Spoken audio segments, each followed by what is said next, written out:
till I get satisfied. See, you don't see why, and you dog me around. Say, don't see why people dog me around. It must be that old evil spirit so deep down in your ground.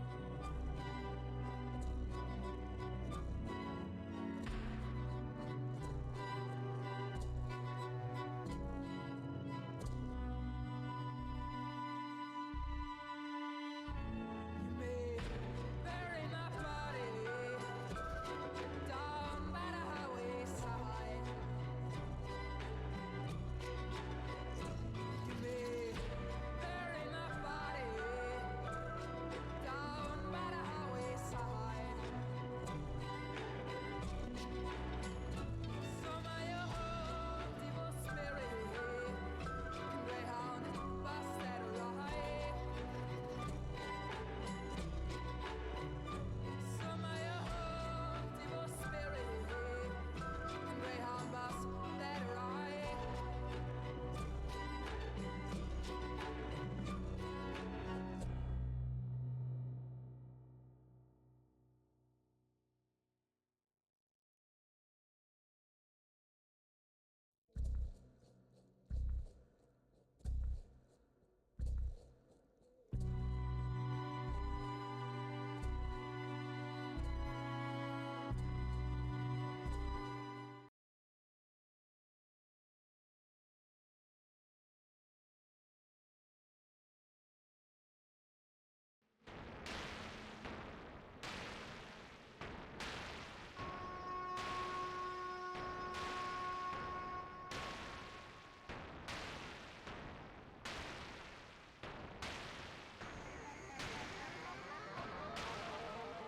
Oh, who is she?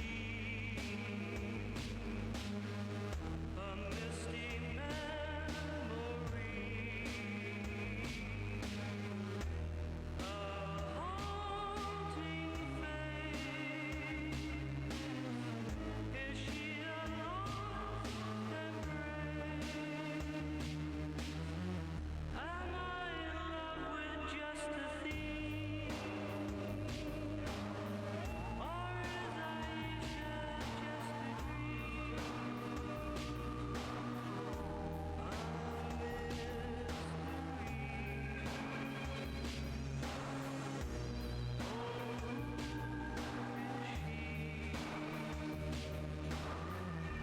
Oh, who is she? A misty memory, a haunting face. Is she a lost embrace? I call her name across an endless plain. She'll answer me wherever she may be.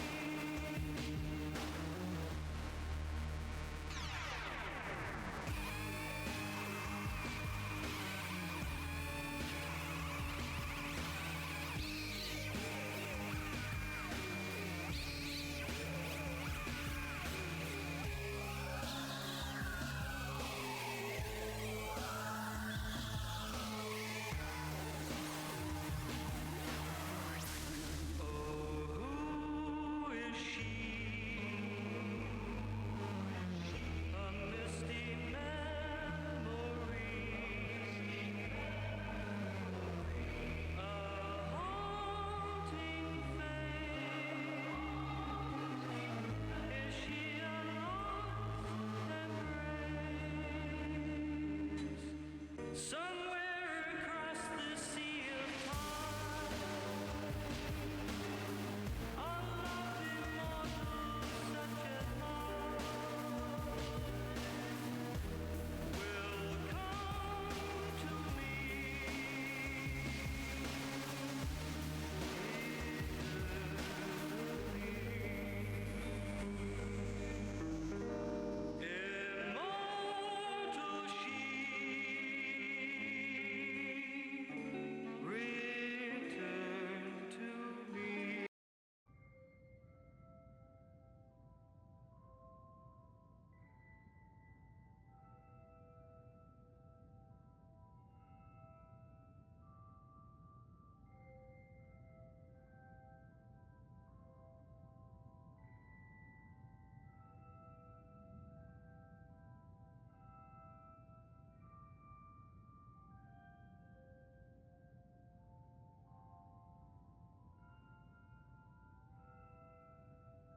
Hello everyone, welcome to the Cursed Ones, where we play Dungeons and Dragons.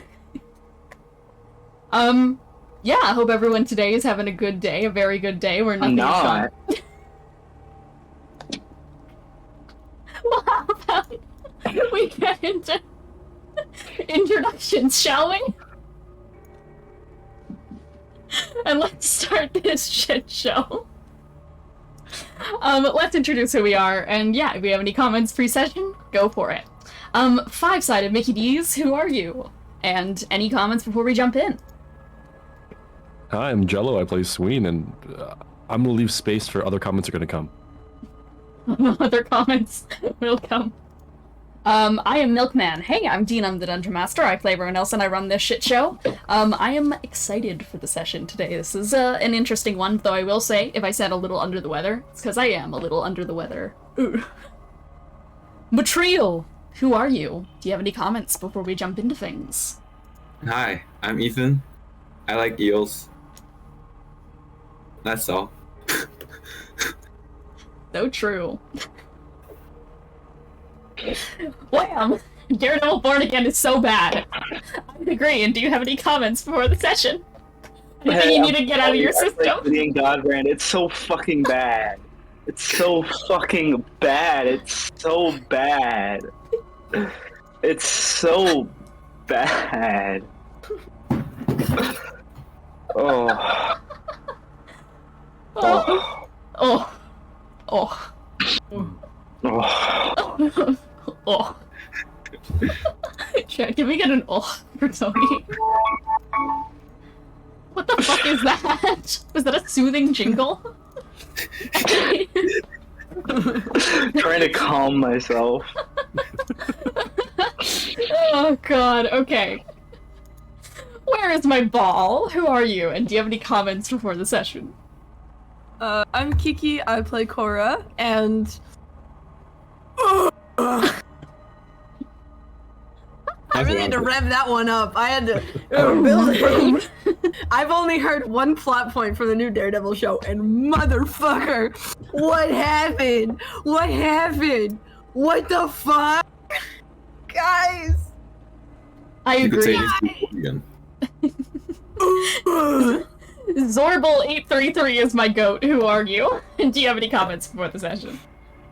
Hello, I'm Cece. I play Charpay. I'm in Japan right now. It's like 8:50 a.m. and all things considered, despite it being 8:50 a.m., I am doing better than many other people in this chat at the moment. I'm sorry about Daredevil. What makes you say that? Thank you for feeling sorry for us, because this is truly one of the biggest tragedies that has ever hit the world. This is my personal 9/11 as well. It's just, I've already gone through my mourning and grieving and being pissed about this the other day. This is a fresh wound for others. Ugh. This is... man. Anyways, recap. What happened last session? Many things happened last session indeed. So, I believe it began with Matral's tower collapsing. With that in mind, everyone had to work together to speed out of the way, getting away on their various bikes and vehicles, etc., and quickly working together to try and find an exit strategy through a skill test puzzle. Eventually, everyone was able to put their heads together and were able to escape the building, though they were quickly pursued from behind by Haruman, who revealed that he has a Hellfire railgun. Pretty fucking scary, especially considering that it does almost hit the party, and even with a near miss, it still manages to give strange effects to everyone who comes into contact / witnesses it, with everyone getting these strange visions kind of twisting through their head. From there, the party, thankfully, were able to return to Maggie's in one piece, and with that in mind, they were able to... Why did I see neuron activation in some of you? One Piece. Put that away!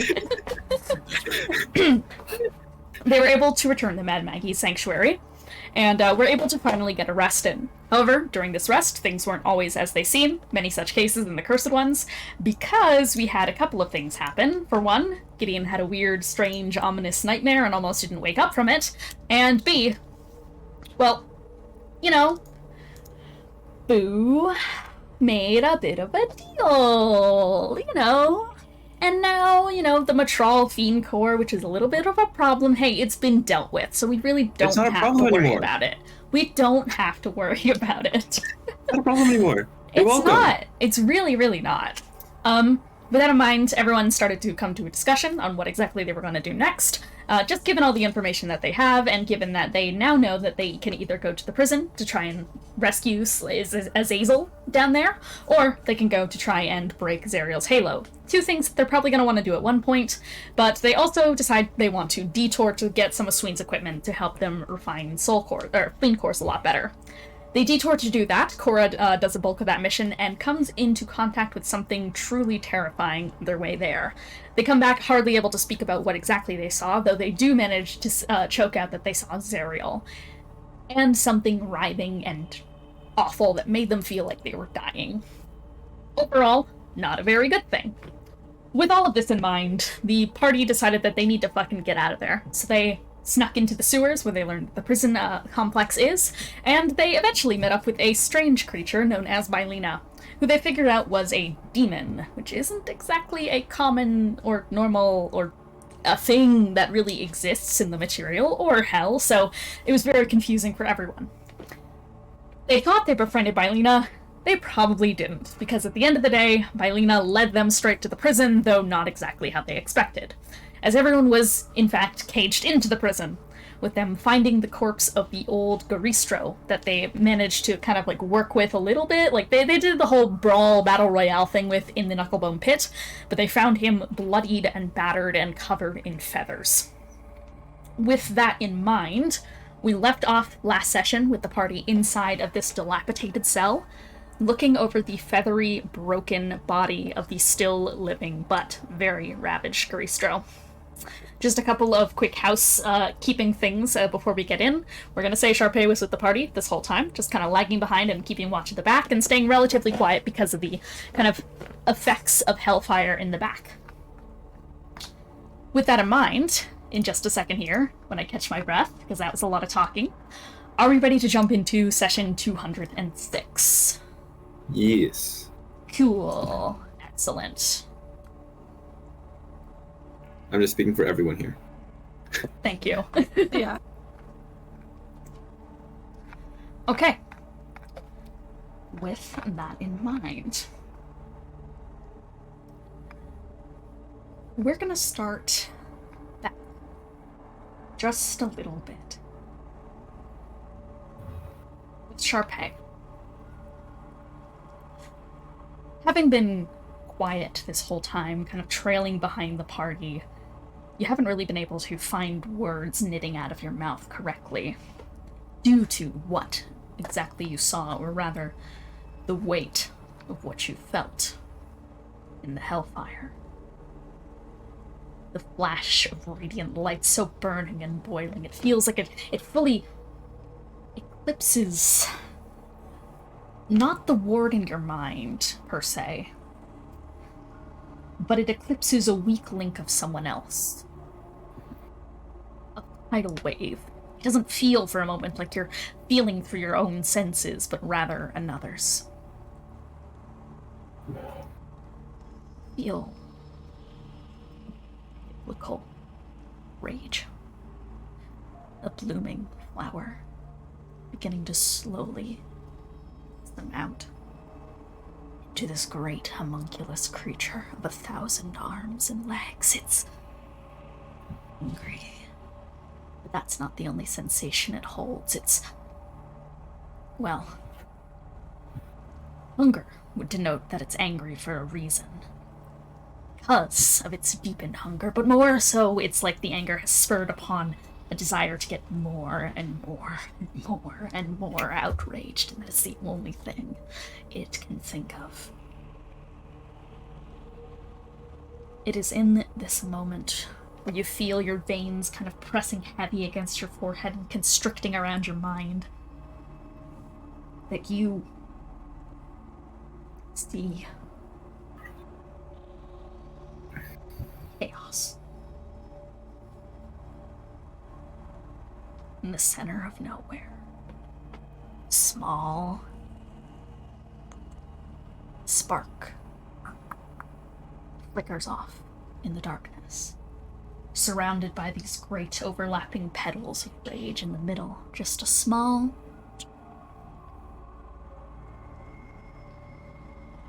fizzles out as quickly as it came to life. Something growing. And at the same time, as this spark is lit and crackling and rising, you too feel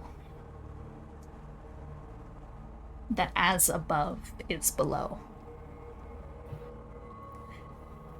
Spark rises, and ash falls. Something is under the surface, through the folds of flowers, between the buds of a garden. Something is starting to burn. A sensation you know all too well. You finally seem to gain your bearings when you come into the middle of a conversation. The party slowly scattered out throughout the halls of a dilapidated, kind of cobblestone-walled prison. It doesn't look all that dissimilar to Ethonian prisons, which is honestly more telling towards Hell's infrastructure than Ethos's. There's no toiletries or any hay bales or anything to give this room any additional texture, just an already opened cell door. And the rest of you, well, you've already been exploring through this room, so what are you doing?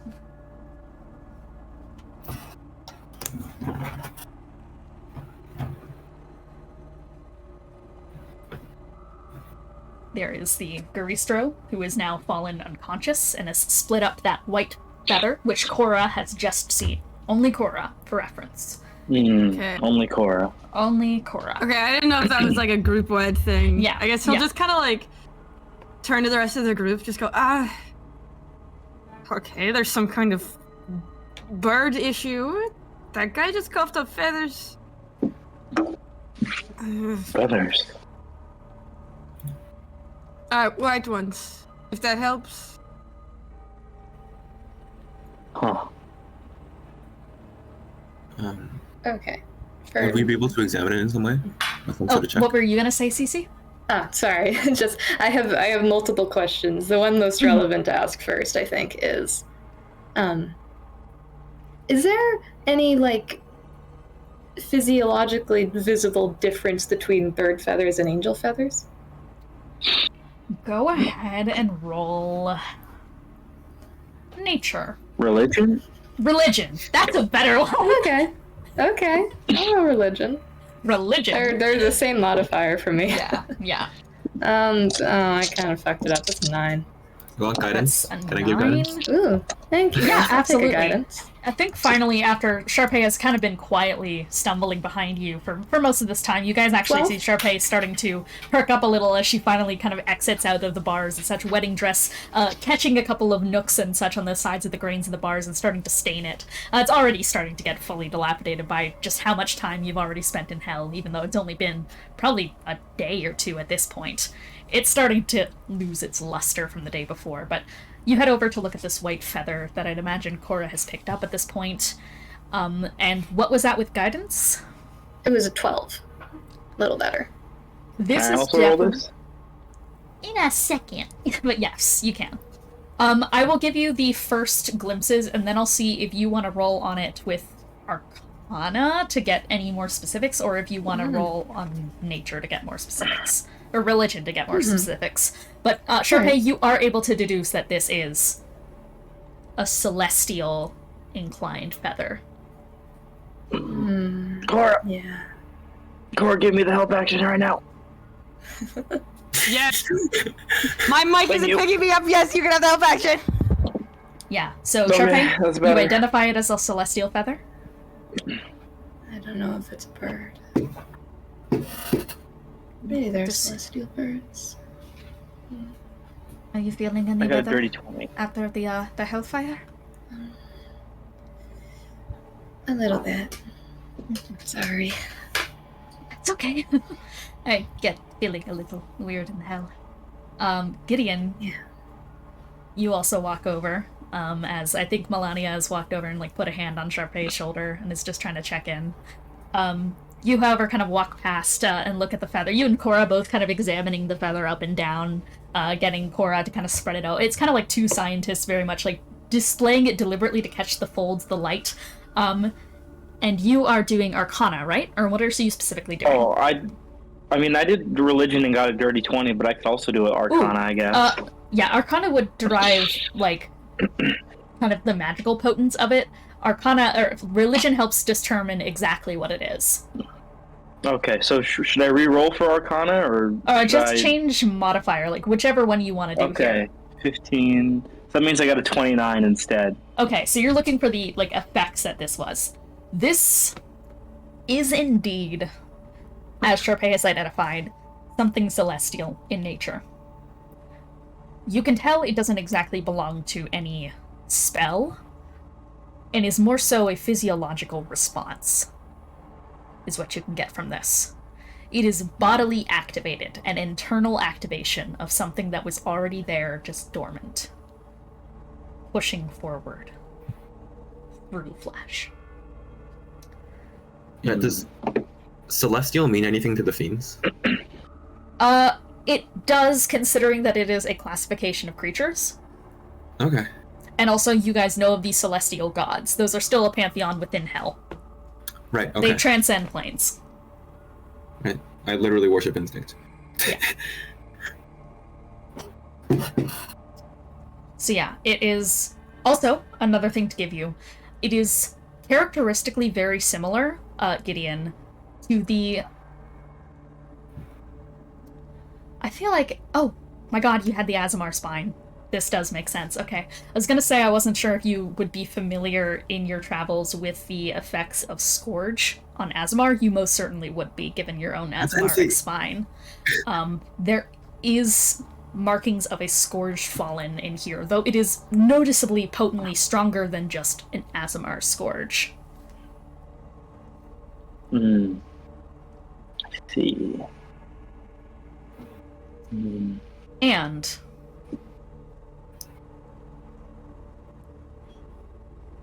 it feels familiar to your body.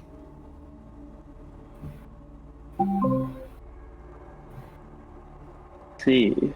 Interesting. And this is magical, right? Yes. Can I cast Identify on it then? You certainly can. You are able to kind of just like pluck it from Korah's hand, spin it around in your fingertips, identify. It is a feather belonging to this Garistro. It has been further activated through activating a scourge throughout this creature's body. A scourge bolstered by... The phrase comes into your mind as more of a statement that this is a named thing rather than a conceptual ordeal. Scourge brought upon by biblical rage. That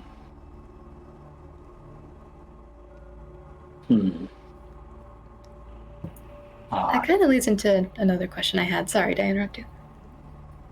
No, I was just making just a random comment. You go. Yeah, that was another question I was going to ask about Charpay. Is that the feeling she's having right now, is that... Does she feel as if the rage in question belongs to her or belongs to something else? Something else. Okay, interesting. Yeah. I should say, because we kind of established it last session, that it seems like Genesis coming has triggered something in a lot of the demons. Yeah. Like infecting them with like emotions and demons like feelings or of like devils. Murderous rage. Devils, yeah, sorry, not demons, devils. That was just me mixing up words, but yeah, that was something that's been established so far. But for some reason, Sween and I are unaffected on Korah and B. We're not sure why yet.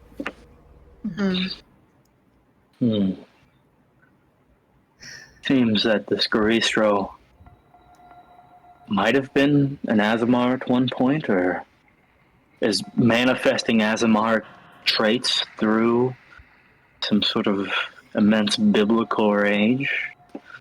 Perhaps Genesis, though hard to say. I don't. Fiends know if you're... I mean, the concept of fallen angels is kind of a common trope down in our circles. Is that anything that is common up here? Do you know of fallen... that ordeal? Is that common? Zariel is referred to as a fallen angel. Right. Yeah. Outside of Zariel. Not I thought no one knew that Zariel No. actually was an angel at some point. I thought that was hidden. It's not hidden, wide- or but not it's wide. speculated. It's speculated Yeah. based on Okay. her appearance. Not really. I mean, up until recently, or at least for me specifically, I didn't buy into the conspiracy theory that she was a fallen angel, and then I was proven incorrect. I'll let Sween roll history.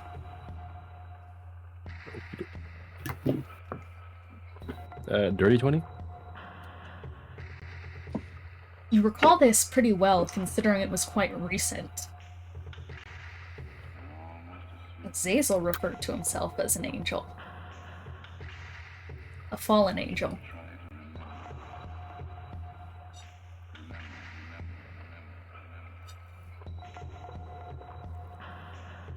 I mean, I don't really know of that many, but Zariel kind of, and Azazel too. Maybe just because they're together, but Isn't that the one we're looking for? Azazel? Yes, but I think that raises an important question I feel I should ask. We beings the material plane, we more or less understand where we come from. Not just on an individual level of birth, but in the grand cosmic schemes of how we were created.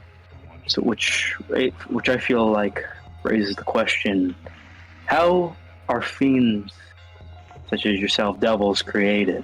Where do you come from? We sort of disappear. yeah.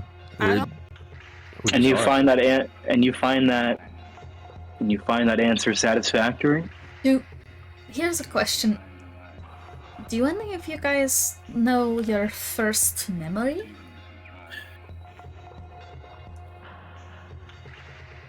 What is? I have a guy in my head digging You around hit a right wall. You hit a wall. No, I. now. Hey, Matrol, can you help me out here? Find anything there? Just stop talking to your weird brain thing. No, can't remember the first. He's literally in my one. head. I mean, you don't I have to do it. assume it's because I am very old. So there's too much to remember. No, the elf boy brings up a good point. He says you bring up a good point. Hold on, I'm just gonna give you control of my mouth for a second. Yeah, and Boo kind of like forward. The eel does make a good point, especially considering the fact that it doesn't even know its own name. I'm sorry, what? Yeah, you immediately take control again.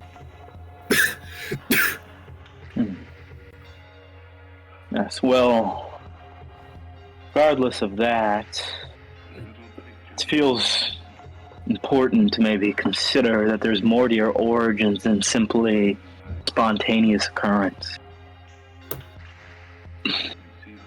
Wait, so boys, so did What do you mean by that? I mean this raises a good point. I'm sorry not to derail the conversation. My name's Boo. Is it? I signed a fucking contract with a hag. Wait. I signed a contract with it.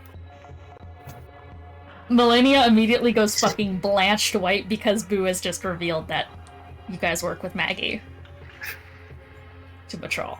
In front of, and yeah. Fuck. I signed a contract with a hag about not revealing our location. Stop saying it! Stop it! Stop saying it! He's already in my head. Well, you're going to. We already As know someone, yes. Well, as someone who's also had someone who has someone in his head, you can keep information away. But hags make pacts with your name. Oh, boo. It would be a hag spawn already. Oh my I've god, known wait. since the second I was in your head. You didn't really make it that hard to put away. Fuck. If Matrol says Boo is not Boo's real name, then I'm not going to say after that. My lips are sealed. Unlike somebody. I think you can make the connection yourself. Can you make the connection yourself? I'm a little worried now. Yeah, no, it seems like I'm not bound by this pact. Matrol already knew. You should not, stop saying it out loud because we are in a prison and other people are here. Right, okay. Yes, you're not bound by the pact that you made. For whatever it's worth, maybe in hell laws you count as the same person now? No, I think this maybe raises an important point about... Yes, but I was also under the impression that it worked based on what you assume your name is. Or what you believe your name to be. And Boo, for the most part, seems to believe their name is Boo. Do you? I guess not anymore. You say But not you- anymore, but if I am to say the name Malak, hasn't that always been you? Doesn't that feel nice? How did you find that? Investigative journalism. No, I'm Boo. I've always been Boo. There's a distant cackle that fades away into static.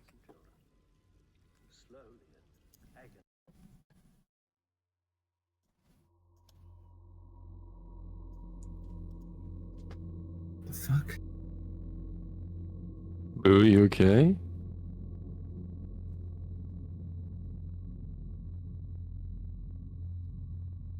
Don't call me that anymore.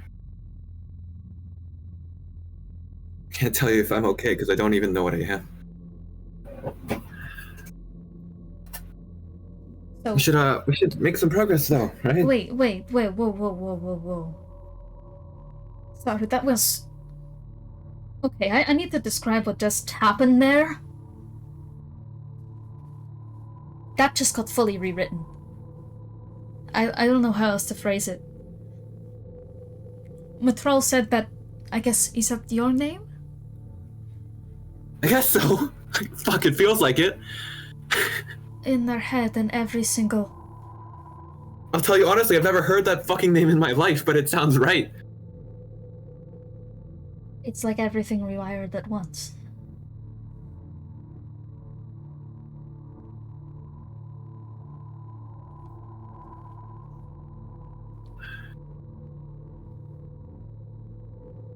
Past life? No, you were all like immortals, right? Oh yeah, fiends just appear. Did Zariel just appear? I have established that Zariel is a different situation. Is she though? How do you... Look at that Issue. feather. That's a fiend, right? Yes, I don't That's know a if fiend, but this feather certainly isn't. I have feathers nowhere near close to that. Alright, Yeah, I'm but gray. it's like a different kind of Very feather, proud right? of it.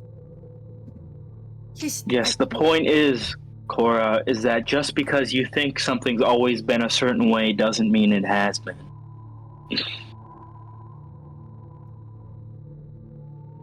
Like how you are?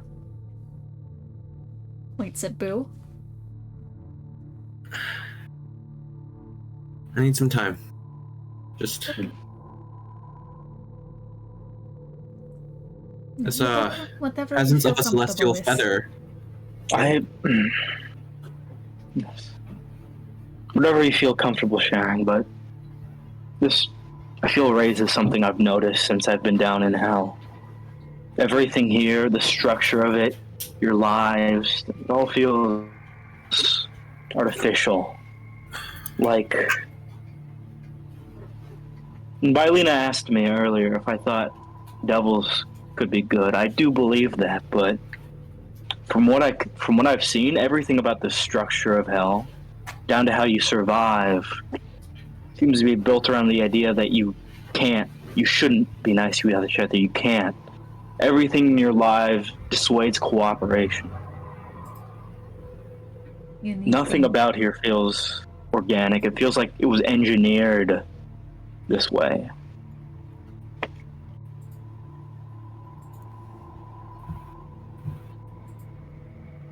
I guess that raises the question too. If it's a constant cycle of eating each other, devouring each other, betraying each other, stuff like that, what extent does that go to? And for why? I suppose I've never questioned it. Fiends aren't supposed to have friends. Except for Sween and I guess. The closest thing of the friends, I guess. The assumption is that it never stops. And it never started. It has always just been. But where do other And as a wizard, do you find that answer satisfactory? Not really. What am I supposed to do, huh? I work for the Archfiend. I cannot do much. I'm not very powerful. I just go with the emotions. The one thing that can free you from this cycle is permanent death. Which is what I thought I wanted up until, an hour ago? You're wrong, aren't you? The one thing that frees you from this cycle is yourself. That's why we're in this situation right now, because Sween escaped, broke out of the cycle, and came back to change things. Wait. Do you think that is why he's not affected? That is why whatever is happening is not affecting him and Boo? Or, I don't know your actual name, so him and the eel. What, because we're fucking friends? Yes, no, because there's something with your souls. They are, in some way. Do you think that because Sween was able to get out of this cycle, it affected you in some way? And the rest of us are affected because we are still here. If I try I do notice it. Yeah, no, you and you two points at the two fishes, and it's just like there is like a. As we've established, there's a thread there. Right. Sween, can you remember your first memory? Because when I try to think, it is just a wall, and I thought it was because I was old. But Sween, can you remember anything? Old. Can I? You just remember working your shop. All I know is eating and fish. There's no wall? There are fish. There's... Oh, yes, it hits a wall. There is a wall of memory. It's just, it only goes back to like a history of like just doing your job day in, day out. Eat those fish, keep eating, keep hunting, keep fishing, keep hunting. Yeah. And even with your disdain of the word friend, I mean, it still feels important to point out that you and Sween's relationship is so far the only one I've seen in hell so far that isn't based on pacts or mutual benefit. Yeah, I can't say Sween's helped me much. At least, speaking well of Sween has helped me much. I feel like you are missing the fact that whatever is affecting us in an overarching sense is not affecting you potentially because of your connection to Sween. Yeah, sure. I guess it sounds fucking absurd, but that's the only thing that's unique about us, right? I guess so. You just learned that your name is not your name. I feel like that is also unique. And Sween also escaped. Well, Korah, if we're following the line of reasoning that we are, your name's not your name. I would like do not think of that. Because then we're also following that Sween's name is not his name, and that everybody else's names are not their name. This is my name. It has to Yes. Until it's not. be. What else would it be? We How don't are we know gonna that know couldn't without say. it? right now, but there is still, as we've established, there's a barrier in your guys' memory, and Does not make sense. I studied can- divination to pass barriers like this, and it is stumping me? well, you learn something when you work with a bunch of people, which is that the more people you have together in a coven, the more that problems like this tend to get solved.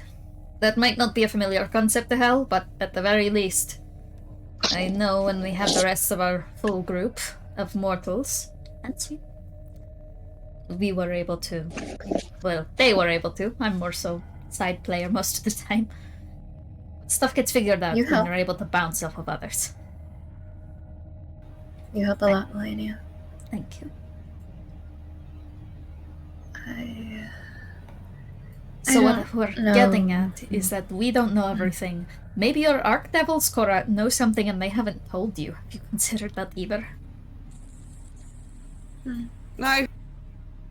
I've been good. I'm a good worker. They have not had to do anything other than the one time I didn't listen, and that was only for I don't even know how long. I've been good. I've done my job. I have tracked down all the targets. If they are keeping something from me, it is not logical. If they're keeping, if they were keeping something from you. And what if what they were keeping from you, they don't tell you because they think it might interfere with your job? Because if what we are theorizing about, if we follow the logical through line, that upsets the entire balance and history of everything in Hell. The justice, which I believe, from what I can tell, that's the whole thing with your archdevils, isn't it? Their sense of justice system.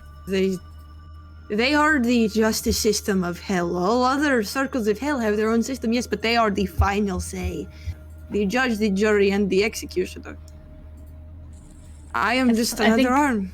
I think Melania gives a very poignant look towards Gideon and Charpay. It doesn't make sense. I did my job. I don't know if this is entirely relevant or comforting to say, but it's just I've been thinking about this. You don't have curses in Hell, right? So you wouldn't have Penethra? Those words mean nothing to me. Other than maybe the occasional, temporary curse you put on a victim, Right. I can put a curse on some, but I feel like you're referring to something different. Yes, in the material plane, most people have a curse, and there is a condition that you can receive when you become too comfortable or too happy with your curse. It's called Penethra. It is a contingency plan to ensure that everyone suffers, basically, that people who are given a sentence of their curse do not outwit it in any sense. Seems rude. And it is rude. It's conducted by the Pantheon. They are subordinate to Genesis. And it is something that I have seen happen multiple times. What happens depends on your curse, that it turns you into a beast of some kind, and you lose who you are. You lose everything. And just what I've been thinking is that a condition like that, that is the jurisdiction of the Pantheon, who are inherently subordinate to Genesis. They are able to take away the identity of anyone and everyone given a certain condition. If Genesis, I don't know what starts where. I don't know if we're beginning with the point of celestial or material or fiend. I don't know what starts where, but if the fact that he is on his way at all is able to make this happen, gesturing to the feathers, there has to at least be something driving it. I hope it's not just his presence. I think you might be on the right track, but maybe the wrong through line. Curses, I see overlap, but I don't know if I entirely think it lines up well Curses enough. seem This to doesn't be feel. very specifically mortal. Fiends are a different breed, so I feel like if anything, these would be. I don't know. Yeah, I don't know either. But my I point think- is, if Anyways, this is at all... Oh, sorry. Oh, I cut off Tony. Sorry. I mean, if we're following through with because this feather isn't a cursed feather like you might find with some Panethra like mine or others. This is specifically as a mark in a very specific way. And I'm not saying that it is the Nethra, but yes. yes, I know, but what I'm saying, but I think you might be on the right track here with connections to Genesis, but not through spirituality, but through genealogy. Maybe before this Goristro was a Goristro, it was something angelic. Maybe so. And I can't make any promises. I don't know if it is similar in the same way, but my point is that has been a long-standing thing in the material plane, that the gods can just take away your identity, and simultaneously we have been able to cure it. That, something that is a godly affliction still, for whatever reason, has a material cure. Out of character, are the mortals aware that A, Asmodeus was a Colossi, and B, that Asmodeus is now a ruler of hell? Are we aware of those two facts? You are aware that Asmodeus was considered a Colossi. But we're not aware that Asmodeus rules one of the rings of hell. You know he rules Nessus. Okay. Oh yeah, because Nereid-Ashes told me. Yeah. Okay, yeah. So it also feels important to say that, well, are you all aware that Asmodeus originates in the material as well? What? Sorry, what? What do Asmodeus. you know? Asmodeus was a Big man Asmodeus? god. Yes, big man Asmodeus was a That's- god. No. Specifically Colossi of the material plane. Which is... The Colossi is a Okay, you creator lost us? god, essentially. They create specific species. Oh, awesome! Different Colossi create different species and races of mortals. And Asmodeus was one of them. By the Asmodeus created tieflings, right? Or am I on the wrong track there? Slightly wrong track. No one knows what Asmodeus specifically was. Also, asterisks, the original Colossi were all about specific species, but they've grown more esoteric and abstract as time has gone on. The newer ones are stuff like... Yeah. I just didn't know how old Asmodeus was among the Colossi. Yeah. He's one of the newer ones. Part of the new wave after the originals all died out. Yes, but it's hard to say what Asmodeus was the Colossi of, but we do know that Asmodeus was one. So even Asmodeus Regardless, isn't from hell. At one point Asmodeus was celestially aligned. Same as Zariel. And if even Asmodeus doesn't originate here, I think that maybe begs the question, is any fiend or archdevil actually native to hell? Or do they just think they are?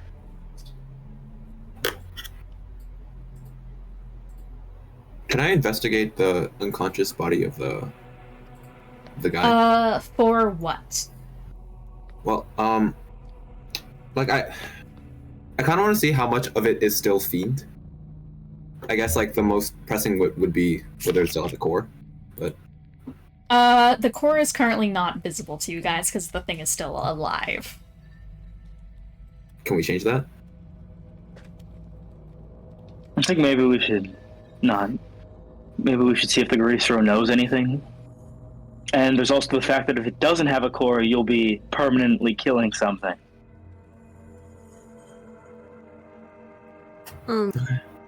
Okay, can I... So you know how sometime, like, when you have a bird and you look at the underside of their feathers, it's a different color? Mm-hmm. Because that happens? Yeah, can I, like, kind of take the feather from the Garistro and, like, pull back a couple layers of... Not pull back, but you know what I mean, like, kind of adjust? Yeah. Just to, like, compare notes, basically? None are similar to your feathers, is the big thing. Okay. Okay, that makes me feel better. Not really, but it makes me feel a little better. Well, universe-shattering revelations aside, we really should try to find Azazel down here. Yeah. That can only help. Another fallen angel. Maybe he has answers. Sorry, what did you say, Sween? Nothing in particular. Just thinking back to what Gideon was saying earlier about the only relationship in hell that he's seen that is not for gain being me and Eel. To consider Zariel and Azazel are married or something. Yeah, Archdevil. But even Archdevil, yes, but even Archdevil marriages seem based on gain, at least, you know, barring some exceptions. Look at B, who's, you know, not here in character, but out of character. I mean, yeah, you're technically correct. I don't think any marriages aren't common among most. Really, only archdevils have them. Yeah. Doesn't it seem a little bit odd that they have the concept to begin with? And don't they come with political power? Like protections between other... Yes, if you attack an archdevil's consort, it can spark conflict between archdevils, and etc. They are a weak spot, but also like a strong spot, if that makes sense. Glass cannon? Do you have the term? Glass cannon? Yes.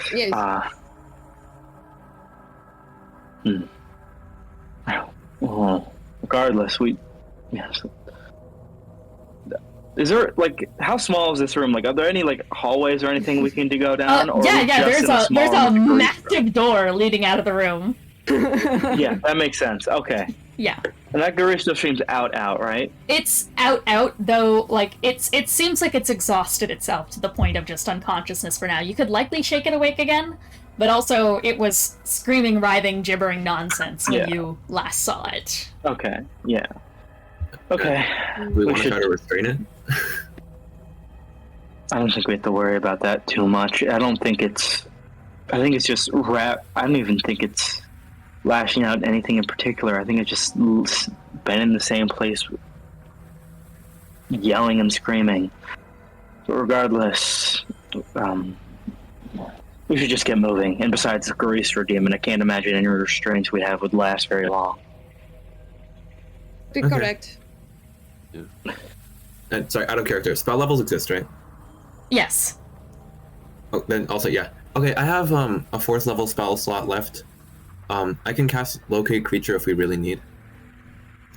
2, but I don't have Locate Creature. I have Yes, Locate I think that would actually be very helpful right now. Yes.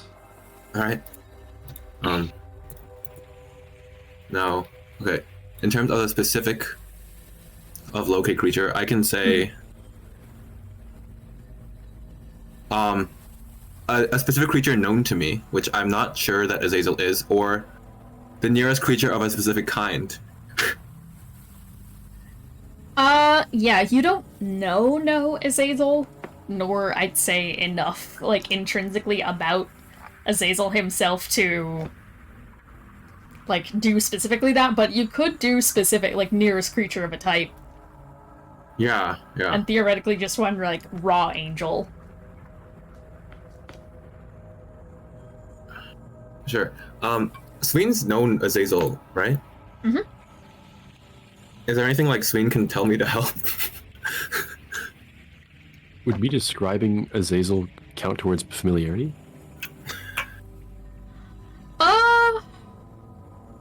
We don't have any ways to share memories right now, right? We don't have any modify memories or, like, telepathy stuff that think we have any modifiers and with like that. And I don't think telepathic communication lets you just share, like, images and shit.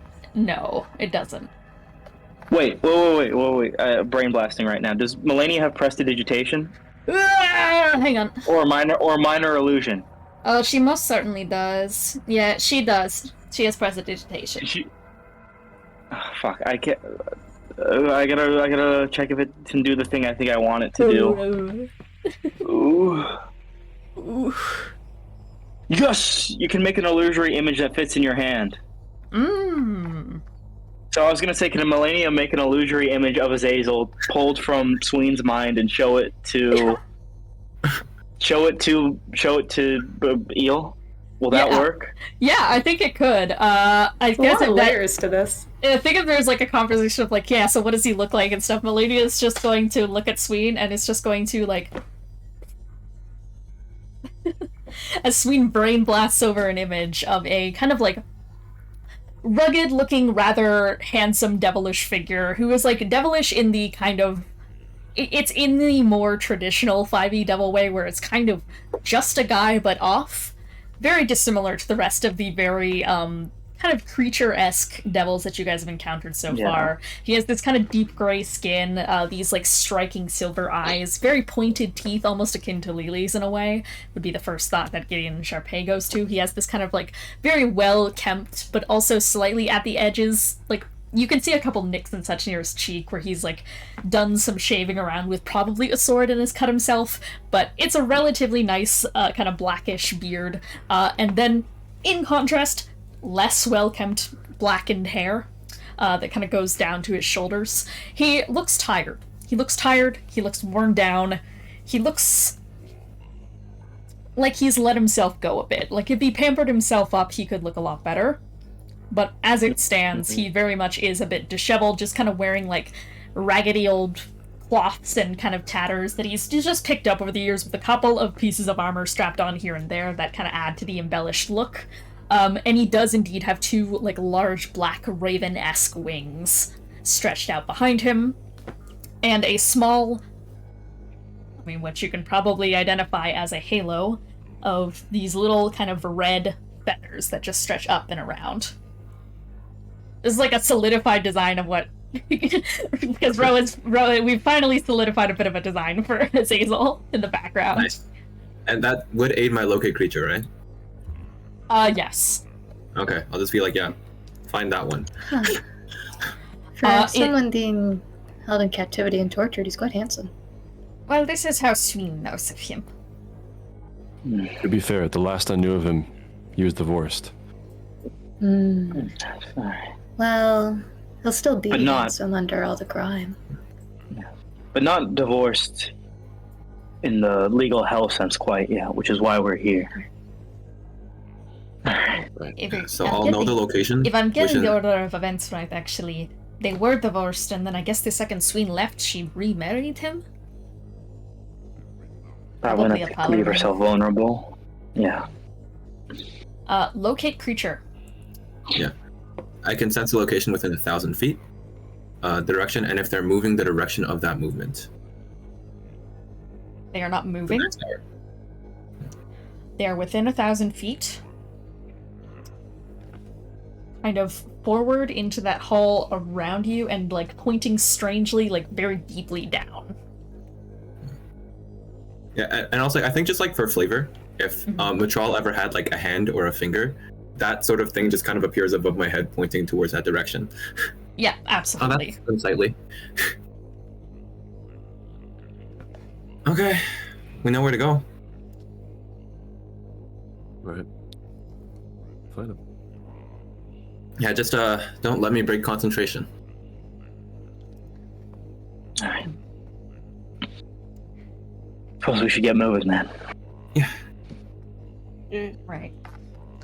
Leading into the room above, in front of you guys, you are able to enter out with a shockingly unlocked door. Once again, this large creaking archway that can be pushed open. It's this kind of thick black iron door.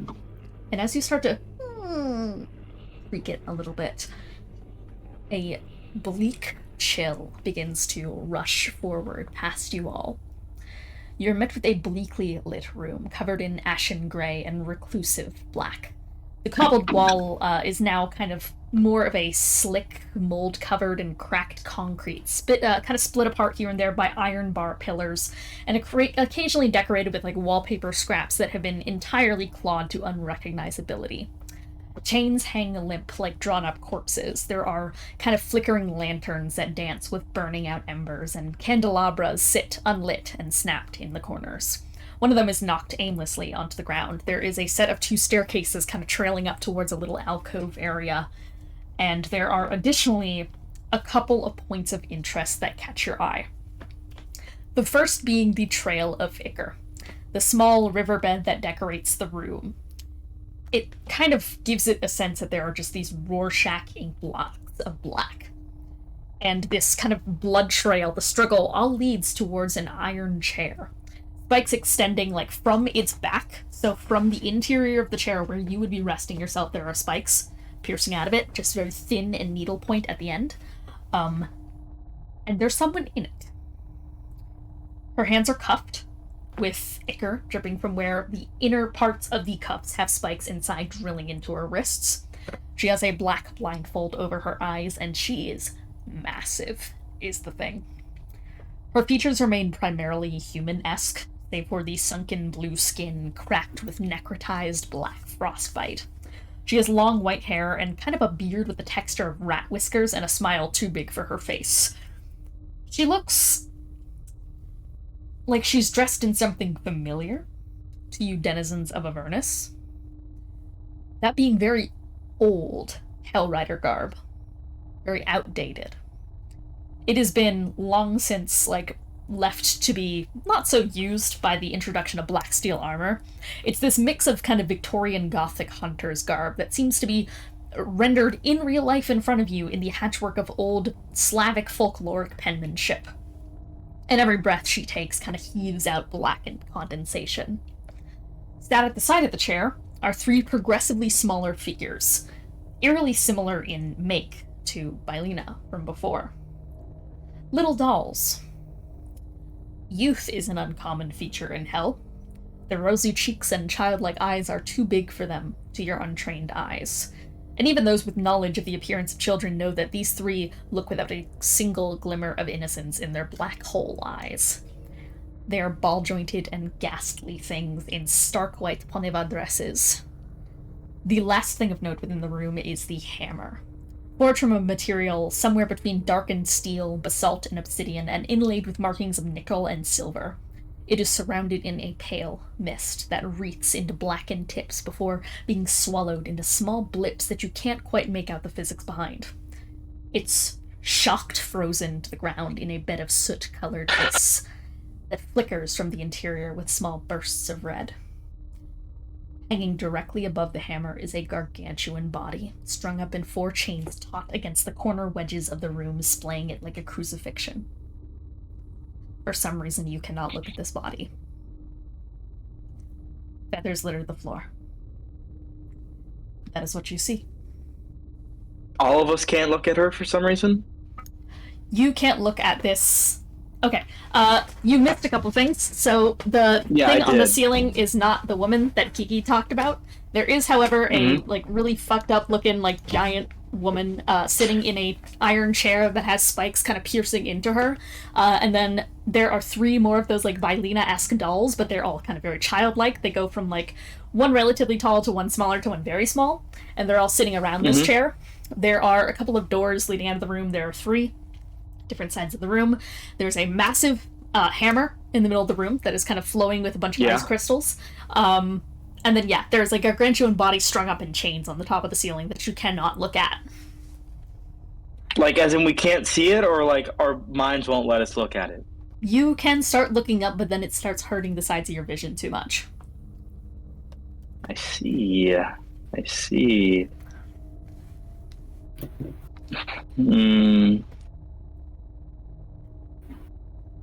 Now I have like a vague idea of something, but I feel like it might not work, and it would also be a big waste of resources.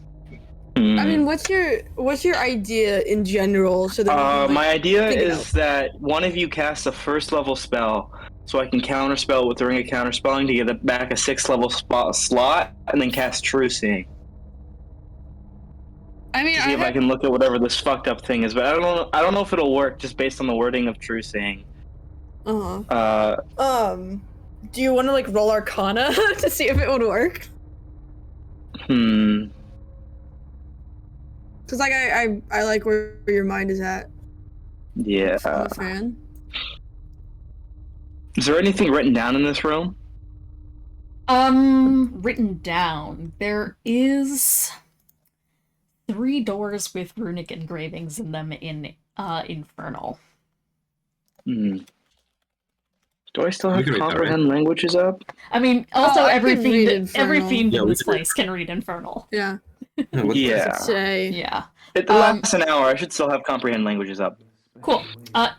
If that is the case, then you can all indeed read it. These are 3 different doors, and one of them reads Maria, one of them reads Olga, and one of them reads Annie. And what's my locate creature saying? It is pointing towards Annie. Interesting. Okay. Just making sure everybody knows that. Yeah. Yeah,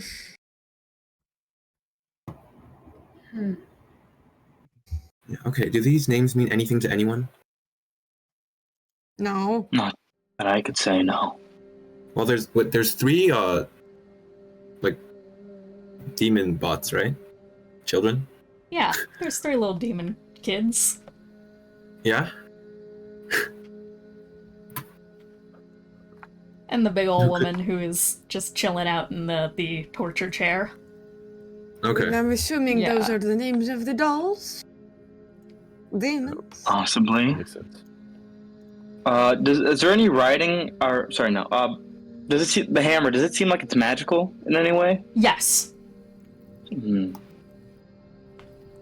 said it's bound by ice? Yes.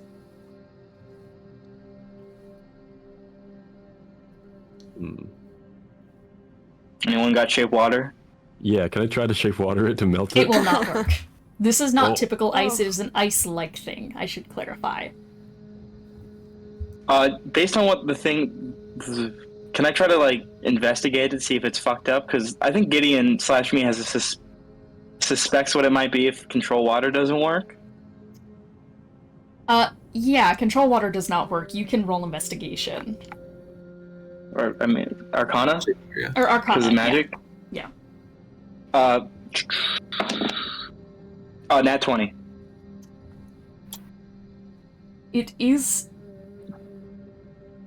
kind of a binding to the hammer that is keeping it in place because the hammer itself is deactivated. It is coming specifically from the hammer. Do I have any ideas how to activate it?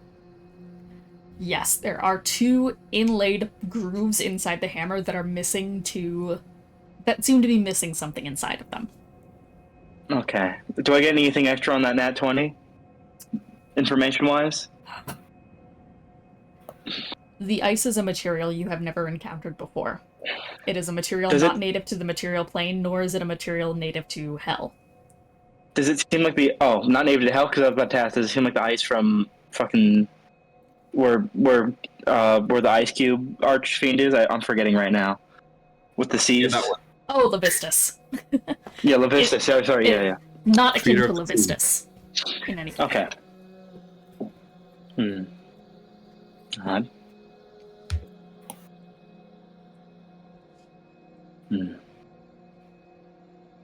What shape are the two missing things? Small, looking like gemstone. Kind of like engravings where you place some Gemstones. gems. I see.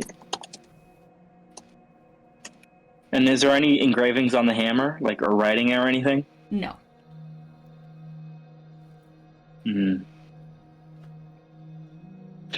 Okay. Kiki, shoot that guy.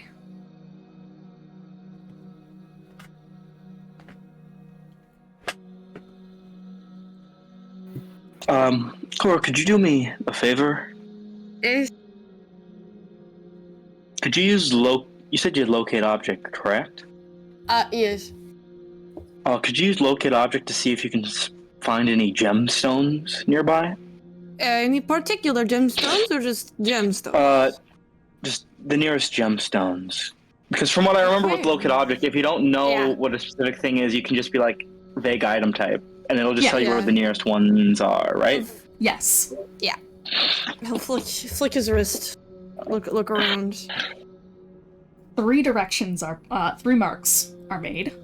1 forward, 1 to the left, 1 to the right. 1 behind each of the 3 doors.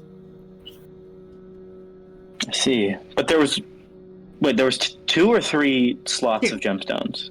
2. Okay. 2 slots, 3 doors, 3. 3 gems. Okay, interesting. All right. So well, maybe 1 is not required, or maybe there's specific. Maybe colors? unrelated. Yes. I mean, it would still be worth looking. I guess, should we go down the one that Azazel's on last? I also feel like should we go together or should we split up for this? I feel like going together might be the best option, considering things don't heal correctly here, and we want to mitigate damages. Yeah. Yes, but doesn't going as a group increase chances of damage if we get hit by, like, a wide blast of radius or something? That's true. I mean, in all honesty, it is up to you guys. I'm a very stealthy owl. How does everyone else feel? Do you think we should all go together or split up? I'd rather not split up. Let's go together. Considering what was walking outside this prison, I don't want to know what's in it alone. At least I don't want to face that with us divided. Alright then. That is fair. Is there anything magical about the doors? Can I, like, check them out? If you walk towards them, which one do you want to walk towards? Maria, Olga, or Annie? I'm just gonna walk towards whatever the middle one is. I'm not gonna get too close. I'm just trying to invest if they're magical or not. You start taking some steps towards it. And hear a sudden across the floor. The kind of middle-sized of those dolls stands in front of the door. Hello?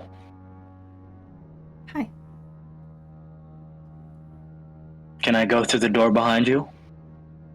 6 pints, please. 6 pints of what specifically? Ichor or blood. There's some on the ground. And how many pints if I wanted to go through one of the other doors? This is my door.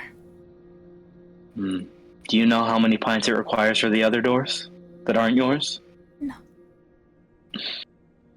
And Which door? if a group wanted to go through, would each person have to give 6 pints, or would 6 pints cover an entire group? 6 pints opens the door. Does it keep it open? Does it close when we go through? For some time.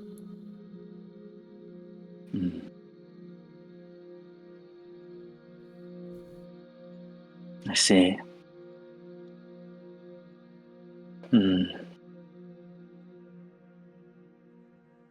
Sort of glances back at the group. I see. What's your name? Olga. And that's the same as the door? Yeah. Olga. Also, out of character, 6 pints is a lot, right? 3.4 liters. That's a lot. It is a considerable amount. 5 liters of blood in a human body. Just for, I don't remember if we did this. Did we ever try using a healing spell while we're in this area? No. A what spell? Any healing spells? I did, yeah. On Korah, it didn't work. Didn't work. Okay. Yeah.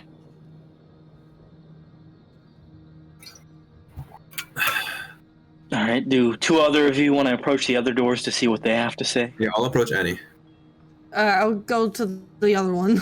Another skittering. They both appear. They're all in the same exact position, kind of arms behind their back and just standing up eerily straight, with knees that are kind of hyperextended slightly forward. Maria. 3 pints.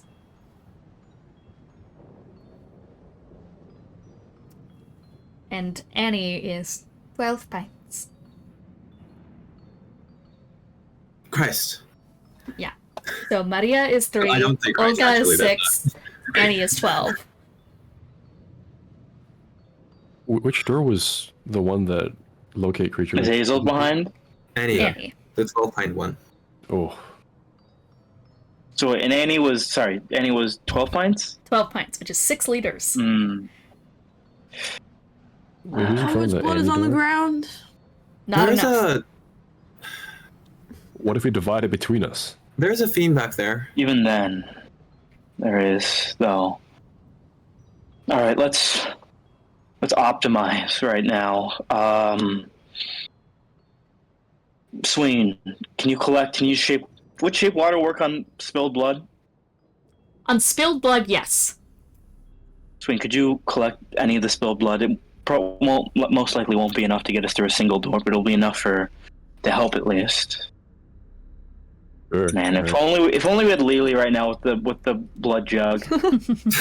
I was just thinking Sween, that this is you are able to and kind of peel this partially dried, kind of inky black ichor up off the ground, and you're able to kind of spin it around into a tiny globule that is worth about.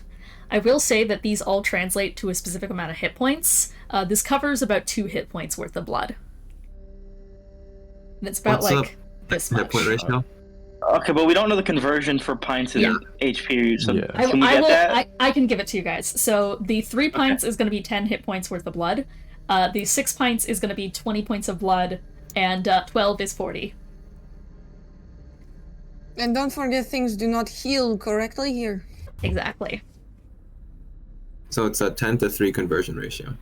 Mhm. And Sween got 2? Yeah.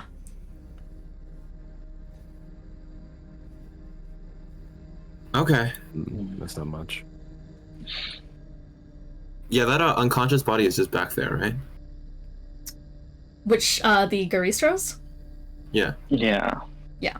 And there's also the big woman in here. Yeah. I'm not a fan of the idea, but I don't think either of them are very viable for much longer. So then we might as well use them. I mean, I think maybe you're jumping the gun a little bit there. The Garistro is still, as near as we can tell, a devil, so in terms of shelf life, he is permanent. And as for this, we don't know what this is. But what I can tell you is that the ice isn't native to hell. Oh. Huh. And what did you ask your dog? Oh, I thought you It's wanted... not native to the material plane? No. Okay. Cool, there's a foreign object in here. Wait, did you have something you wanted to say, Kiki? Because you were going like... No, I was fidgeting. You're fine. Oh, okay. All right. Sorry. Okay, cool. Yeah, you went quiet. And I just wanted to make sure I wasn't cutting you off. All right. No, you're fine. Teamwork. Let's see. But those It is are in awfully front of. great that we have 2 bodies to use, other than ourselves. That's true.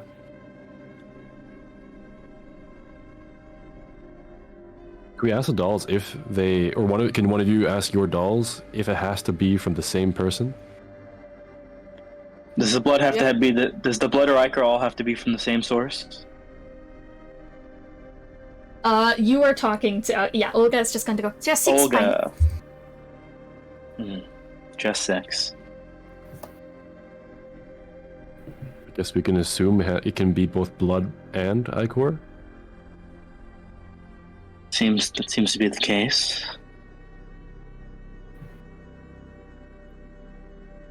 To open and to close.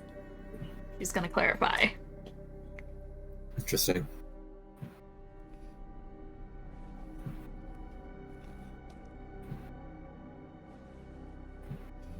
Yeah.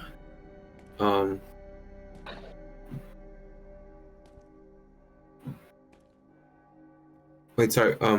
Can I what hurt to look at again? The chained up body on the ceiling. Okay, the body that we could potentially use for blood. We can't. Then I think no, different. There's a lady in a chair that's real big, and then there's the chained up body we can't look at. Look at. Can I investigate the woman? I've pretty much already described her, but yeah, she is, I will say, very she's very fully not. There's no breathing, but you can still see condensation slowly hissing out from those cracked back lips. Just sort of like standing in front of her. I'm gonna turn and party and be like, you're walking towards her? Yeah. And I'll just be like, wanna try? I think maybe we should hold off a bit on just bloodletting random individuals. At least with the Garistro, we know that if we do that, it'll go down to its core. Same can't be said for her because I'm not entirely sure she's a devil. She might be closer to what Bylina and the rest of these dolls are. Okay, we can go back. Drag the Garistro in. You think these dolls know Bylina? Do you know Bylina? I'm just gonna ask Olga. Many. Okay. Fascinating. Now I do have an idea, but it's kind of fucked up in a way that I feel like I should mention it out of character before I even attempt it. But could I use the spell? Wait, actually, I need to check something real quick. I don't think it'll help us actually, because the HP conversion maybe. I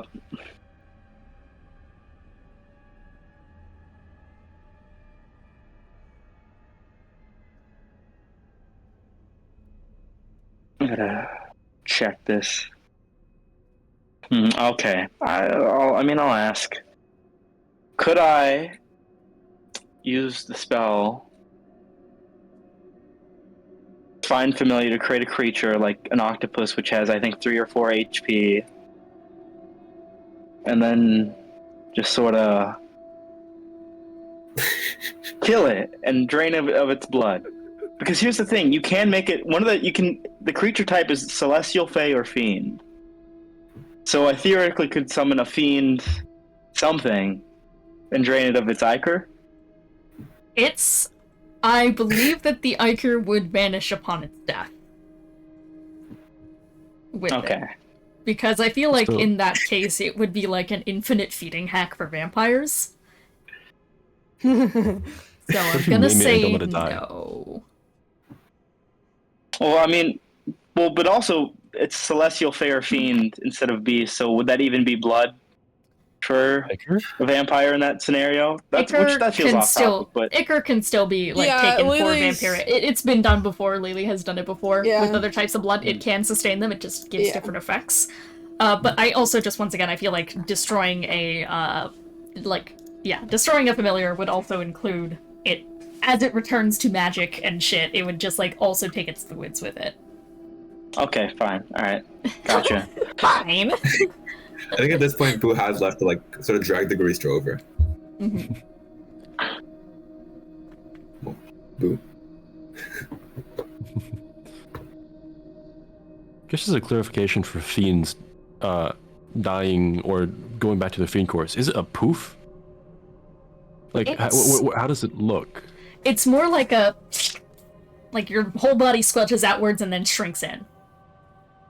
Does that include the blood? Yes.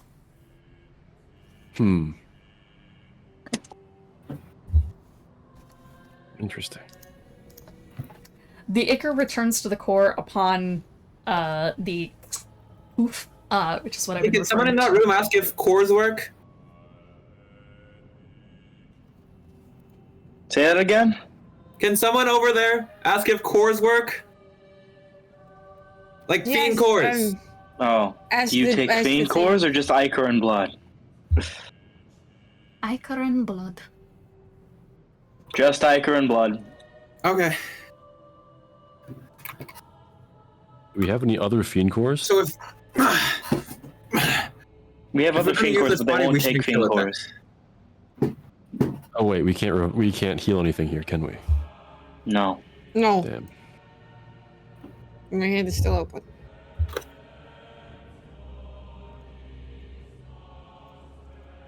Well, I'm willing to stab myself if other people want to contribute. Hey Annie, how much blood's in this? I don't know. Oh damn.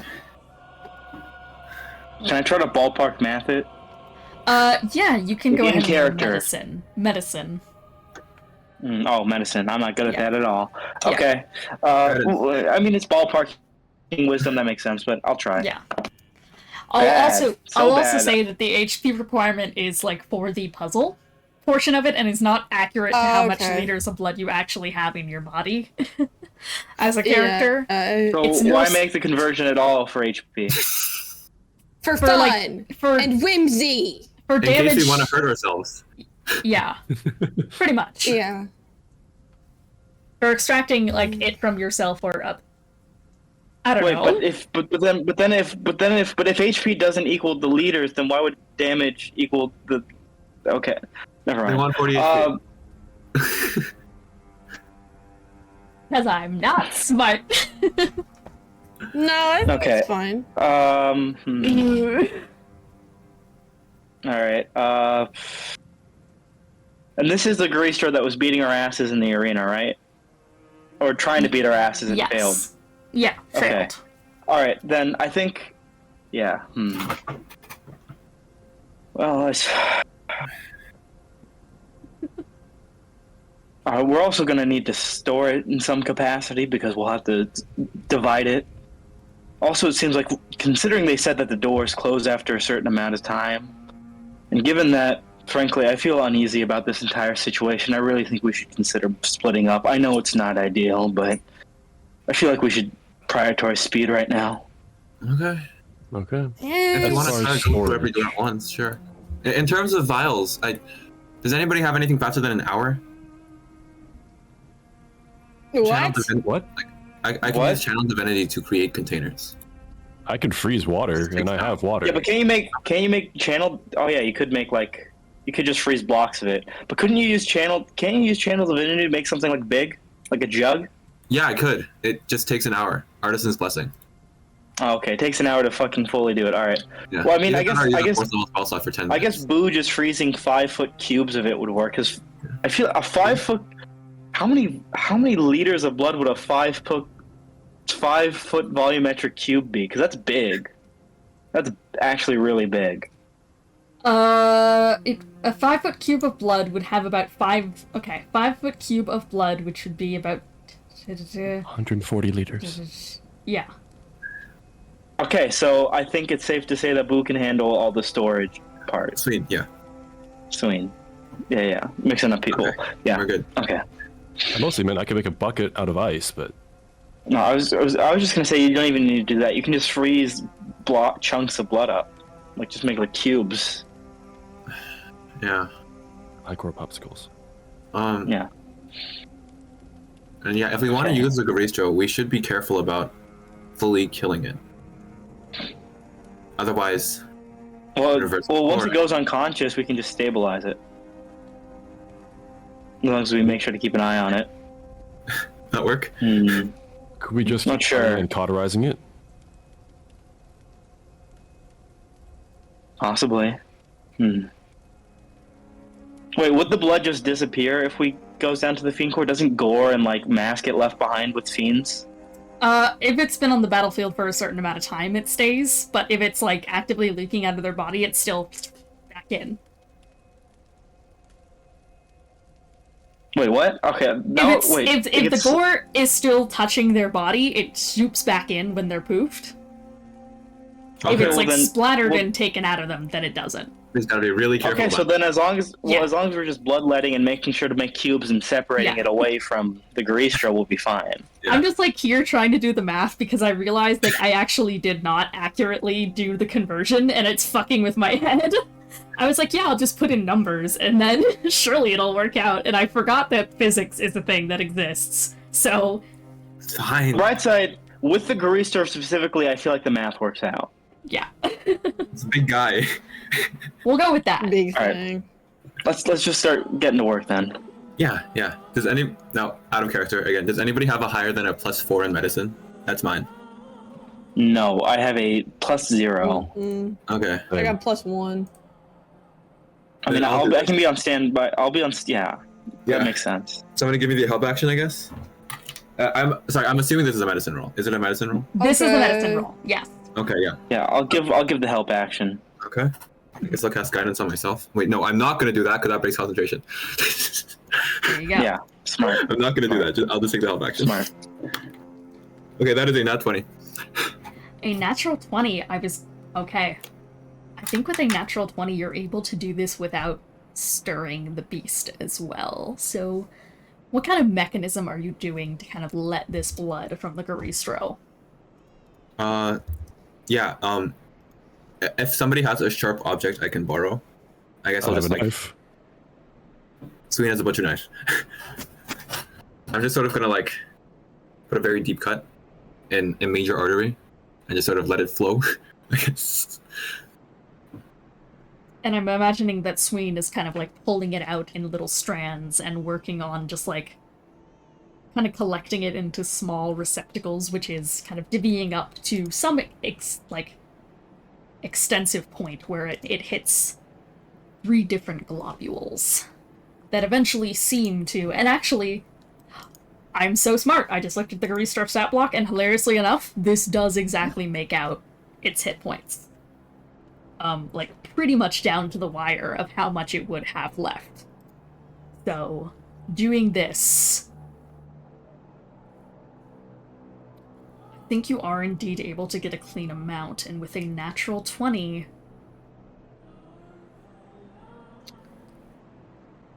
we'll keep it at 1 hit point for now. Not reduced to the Fiend Core, but stabilized. Slowly but surely, you kind of see its muscles losing their definition and colors. The blackened goop is stretched out from each of its ligaments and formed into these globules. You swear that these doll's expressions don't change, but for a second into the corner of your eye, you think you catch a smile. And a distant.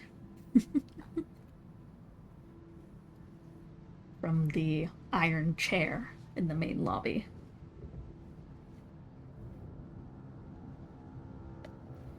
So how many liters did we get from that? Pretty much. Yeah, just enough. For all 3 or just one of them? For all 3. Oh. Okay. All right. If we want to split up, how do we want to do this?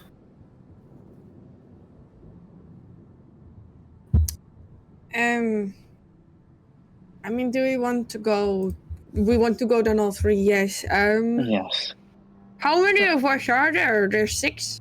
I think 7. it's a Well, Millennia. 7. Oh right. No, so mostly 2 by 2, but one There's- person gets an extra. no, because there's Sween, Boo, Korah, Charpay. Oh yeah, out of character. Gideon, There's Bylina. So there's 6. Wait. There's 5 players present right now, and there's Oh, Yeah, one. 5 and then players Melania, so 6. plus Melania. Oh, I was including B. I was including B. Yeah. Who's also Oh, here out yeah. of character. B is here out of character. B is trying to find you guys at another exit right now. Okay. For the sake of 6 balancing. people. 2. So we gotta go 2 by 2. Okay. Yeah. Alright. I mean, I guess Gideon and Melania would do. You're messing me up now. Gideon and Melania would be one. Yeah. I guess I'll go with Sween. Our souls are linked. Do it. So Korah, Charpay, Well, Gideon, Charpay. Melania, and Sween and Boo. Are those going to be our groups? Sounds good to me. Okay, and who Wait, is wait, going... actually, wait, oh, no. Yeah. I feel like, wouldn't Melania want to go with Korah because Melania wanted to talk to Korah? That is a good point. Oh, I right. think Melania would like Yeah, to so- go with Korah. yeah. Yeah, she will Okay. just... I will go with Korah. That means Gideon and Charpay then. Sounds good. Cool. With the groups divvied up and ready to go into their different respective doors, we are going to go on our quick break. Be back.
And we're back. Where we just left off, the party did what every D&D party fears, and split up. Going down a bunch of different hallways. With their blood tax in tow, we have Sween and whatever name they're going to go by.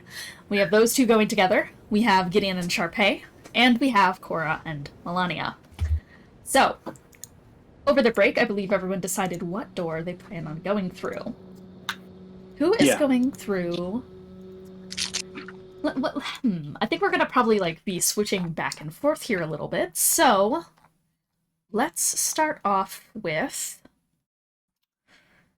Which group wants to go first here?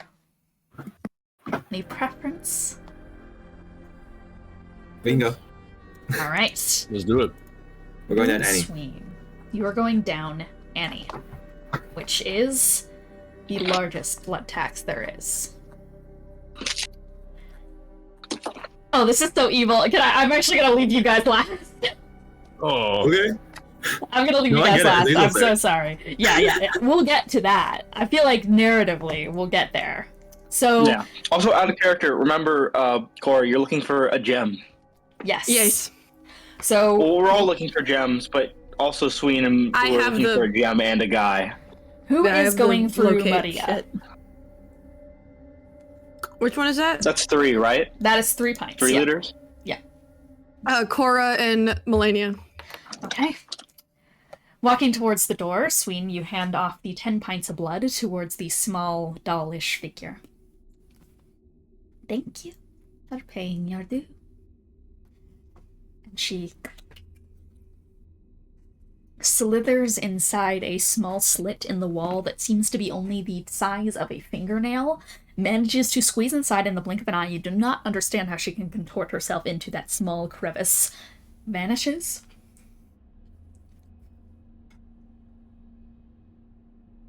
A rumbling black steel door begins to rise up.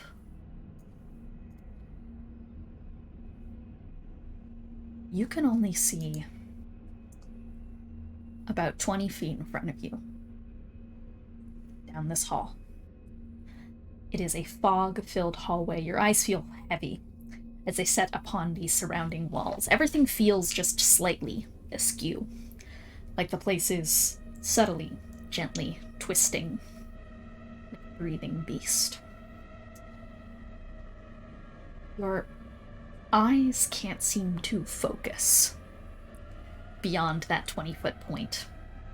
Instead, they redirect towards the rest of the room, and they're cold. On first look, you're not sure how deep this hallway goes. I'm assuming you both step in.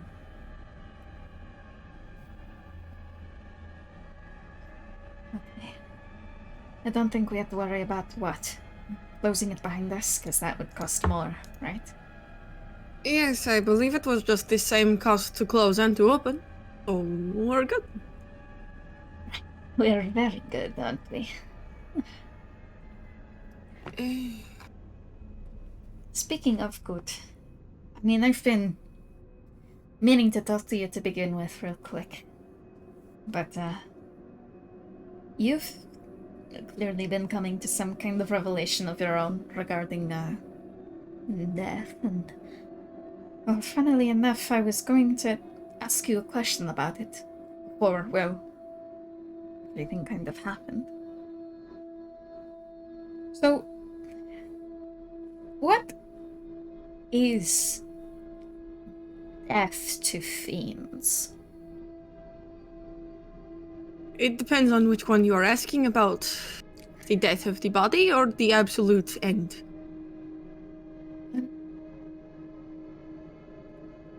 The absolute end. When a fiend core is destroyed, do you mortals have the concept of non-existence? Yeah, we do, though it's a little... It may be different. The thing is that it's never really something I've thought about too hard, because, well, common knowledge is that we tend to get split up into death planes, and I've always, seen that as a there's an afterlife at least to strive for. So non-existence hasn't really come to mind until recently for me. But I'm aware of the concept. The best way I can describe the death to a fiend is... First and foremost, it's not something that fiends ever really encounter. I am a special case. I work for the judge, jury, and executioner of the hells, as I have stated. I have seen it. It is a lack of everything. You cease to exist. Every part of you is gone. Up until recently, that was the way I thought it was to get out of hell. Was to die forever and be returned to whatever cycle is out there. But I don't know anymore what that means. What this means. Yeah, I get that too. And to mortals. Yeah, go.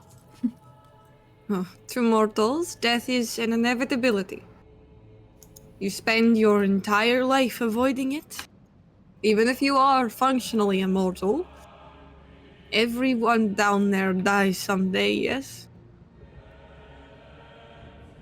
Oh, it's supposed to go. It'll happen. And so, what I find so fascinating is that drive that I see in mortals, in you, in everyone there, that innate need and hunger to survive, that want to keep living. It is not something you see in fiends at all, because no one has experienced that absolute death.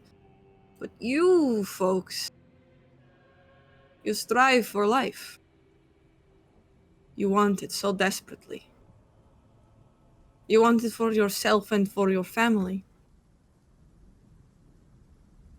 And then I see Sween, the Leviathan, coming back to the hells with that same fear and the same drive to survive that I have seen in... Well, I've never seen in a fiend before. Something happened that made him realize his own mortality and place on this plane. And something that I have only realized recently after facing that thing. I used to consider you lucky, but now I'm not so sure. Why do you ask me this? Just worry about losing the self. What that counts as. So, is a concept that fiends deal with on the regular. If your fiend core is absorbed, it is assumed that you go away until you are reborn. So, in a sense, you lose your ability to be something, but eventually you return to yourself. But absolute death is the same concept as what you're thinking. There is no self anymore. There is nothing anymore. It's just... You are nothing. It's a strange concept to me that you guys claim to not have a drive to, I guess, keep living, because the thing that's come to my mind is living and surviving. It seems a lot of your mechanisms in place are about surviving on paper, but in reality, a lot of what you fight for is more power, more status, more fiend cores. It's more of fancies. It's oddly mortal, in a way, to me, at least. Because most of our fights to live is to also live happy. You'd be shocked what it looks like to not want to fight for it anymore, but it's something that... Fiends are not happy. But, I guess... it is difficult. But if what you and your elf boyfriend are, there's a comma between that, are saying is true. No, what? If what you and the elf boy are saying is yeah, true, sorry, I misheard. If what you two are saying is true, then we are just acting on base instincts. If we were originally mortals, then what we are doing is what you do, but in a different place, different time. Then maybe the concept of absolute death is less specific as I thought. Interesting. Thank you. Are you... Forgive me for asking. Are you worried of this? This absolute loss? Yeah, I am.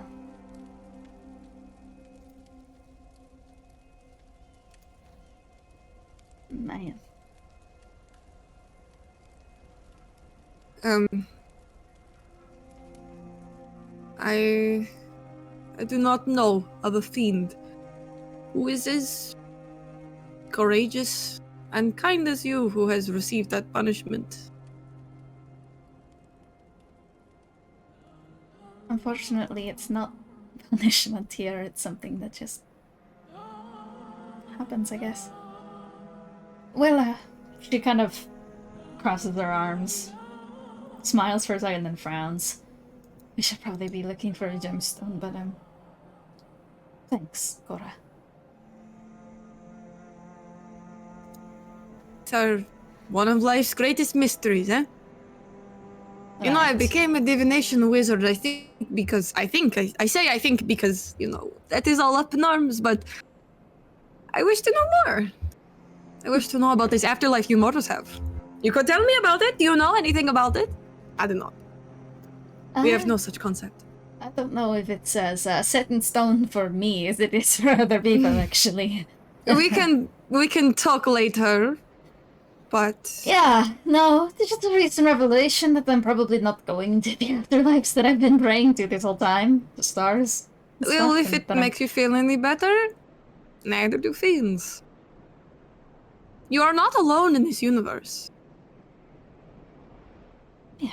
Though it may feel like it. What is it? Fiends don't have friends? I feel as though I find myself with some these days. Well, that's at least a step. Yes. I guess one of my biggest fears is alone. You know, drifting away, even in death. Unremembered, unremarkable, just fully gone and alone. Just a nothing You will concept. be unremembered. Nothing. There are people here that seem like they like you a lot. And they will remember you, carry your memory on. Yeah. And fiends, I know our memory is a little sketchy, but I at least remember most things. The name Bylina will be etched on history books as one of the members of the group that killed Zariel and rescued Hell from Genesis's influence. Boy, I hope that, I hope that they, write nice things about me. Oh, they will write nice things. I will make sure of it. Now let's find the gemstone, huh? Yeah. There are paintings. Oh, Chase, we have been Indeed. walking for a while. Yeah, and I think she's gonna start, like, shuffling back a little as you guys have indeed walked past a painting. And she just starts kind of shuffling back, to which indeed you notice down this hallway there are a series of 4 paintings. The first one you see is a kind of faded portrait of a man rendered in a hatchy mix of semi-realistic oil and expressionist hatching, splattered over top kind of this semi-realism frame. His eyes are beyond pigment. They are just motes of darkness. He has a long snow-white beard dressed in blackened skulls and dark beadwork, and his skin is a pale gray, an expression shrouded primarily in a strange darkness that doesn't sit well with the rest of the lighting in this hall. He sat on a dark iron throne made of jagged burning blades and sits laid back holding a massive hammer. One from the foyer. Standing patiently next to his portrait is the scratched out image of a muscular figure. You can just barely make out the blackened Gothic Victorian clothing that was evocative of old Hellrider garb, and the ends of a well-kempt white beard. Next to this similar figure is an even smaller one, though still, based on scale, you could potentially see them as subtly bigger than your average humanoid. A skeletal hand is wrapped around a long, familiar blade, clad in darkened gauntlets and a more hunting-style gear. That blade is Haruman's. You recognize it. The painting has a large slam through it. It's something you notice. Directly where the face of the smaller figure is, it's like something has just fully flattened it inwards.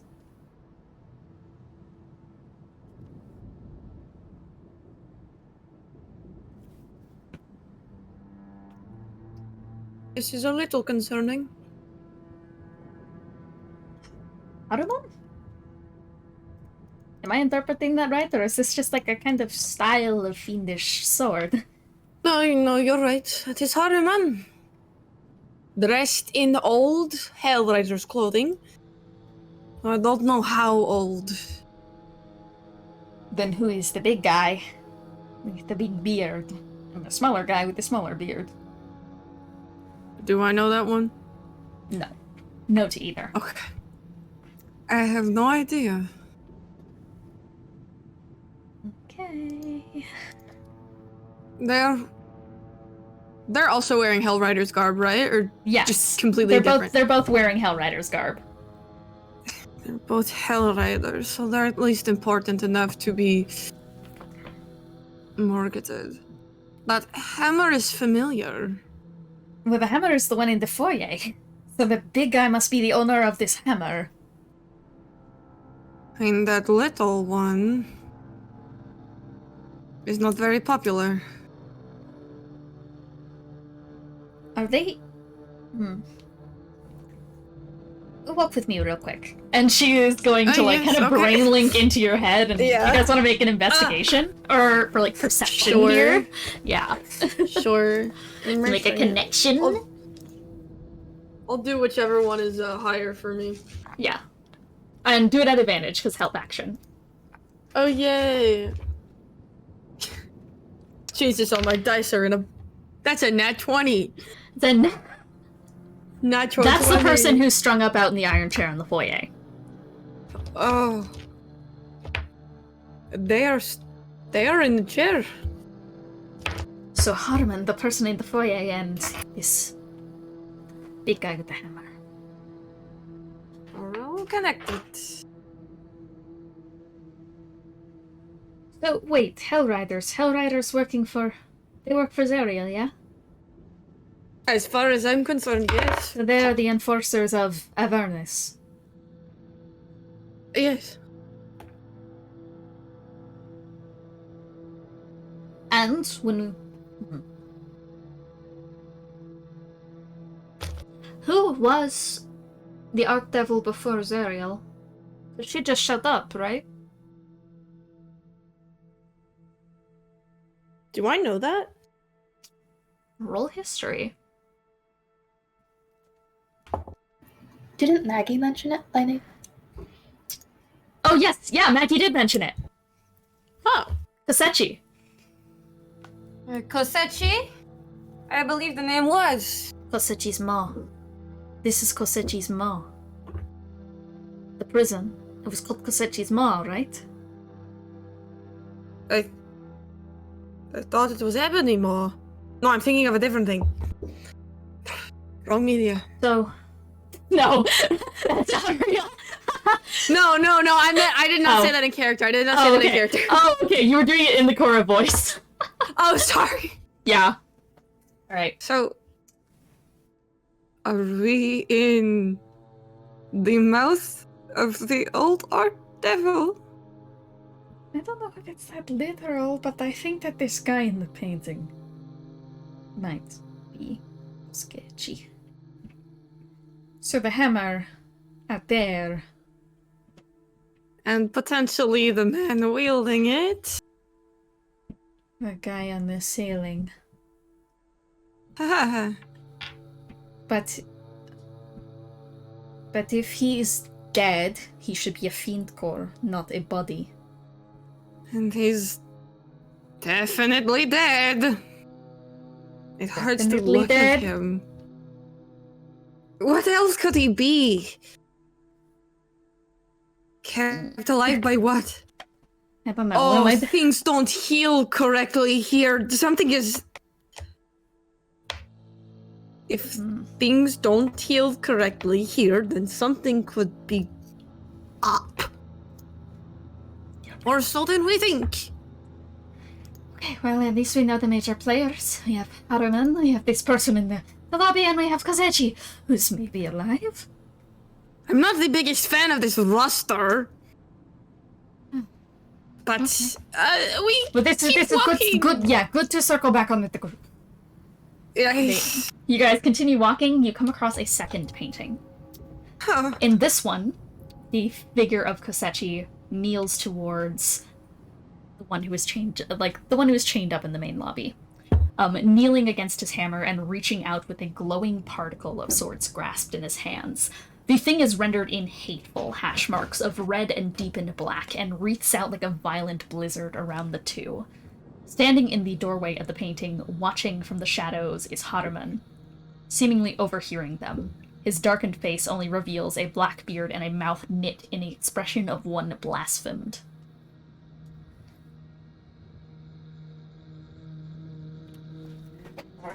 There are two more paintings. Do you want me to just go through them?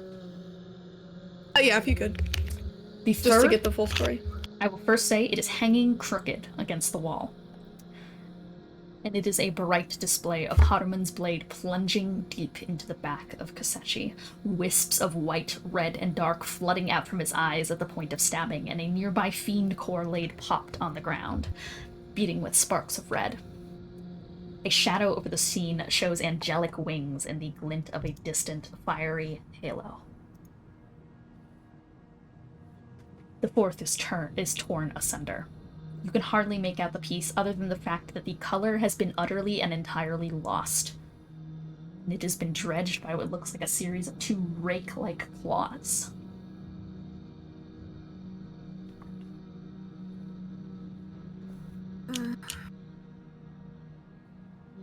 This...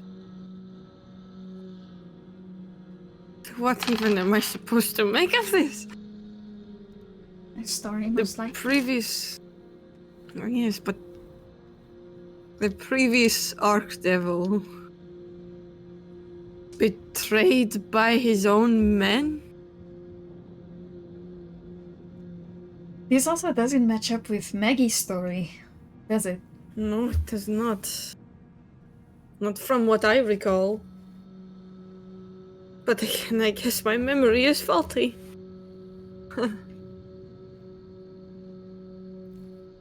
This... The last thing I'll say is that there is a door at the end of this hallway, leading forward. There are the paintings, and the door. Can I try and set the painting that is crooked to be not crooked? You can. Oh. As you start to try and move it, you see a slight crack behind the wall where it is. I'm gonna stop. I'm gonna stop moving the painting. Are you okay? There's something behind this. Crack in the wall behind the painting. Melania presses her ear up against the wall and is gonna knock on it twice. Yeah, there's a hole. Can you tell what's behind there, or just that there's a hole? Just that there's a hole, but I don't hear any thoughts behind it. Okay, so it's Or hear either any completely breathing. empty, or it has a demon in it. Yeah. Okay, I mean, like, at this point, I've already indicated that we're here, so he's gonna like complete moving the painting. There is indeed a dark stretch of a hole behind it. Oh. Is it dark? Can I see? Because I have dark vision. No. Fuck. Okay, so we either go here or we go through the door. Which way is the gemstone pointing? They're both pointing, like, towards... Or it is pointing towards, like, the door. Okay. But you at least get the sense that the hole tilts towards that direction, too. In the favor of finding out all we can, we should probably go down the hole. Okay. I lead the way. No. You are not leading the way. You are squishy compared to me. You can also sense thoughts. I forgot about that yet. And I'm squishy, and my head is still partially exposed. And she spins around. If something very life-ruining happens, you are a divination wizard and can do your magics on me. Oh, right. Okay, I get it. Okay.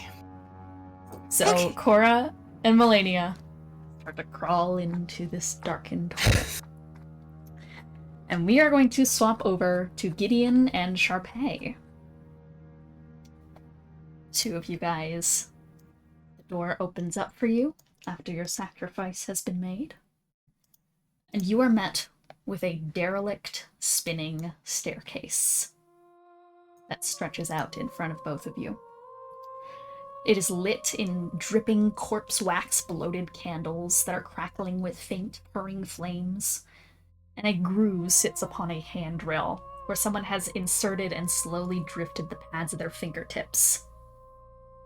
Kind of up them, like, no doubt countless times. Alongside that, there are a multitude of feathers scattered on the steps, some old and cracked, and hundreds of times stepped on, others fresher, crisp, still beating with ichor at their tips. They're not the pristine white of the celestial ones, they're just fiendish blackened feathers.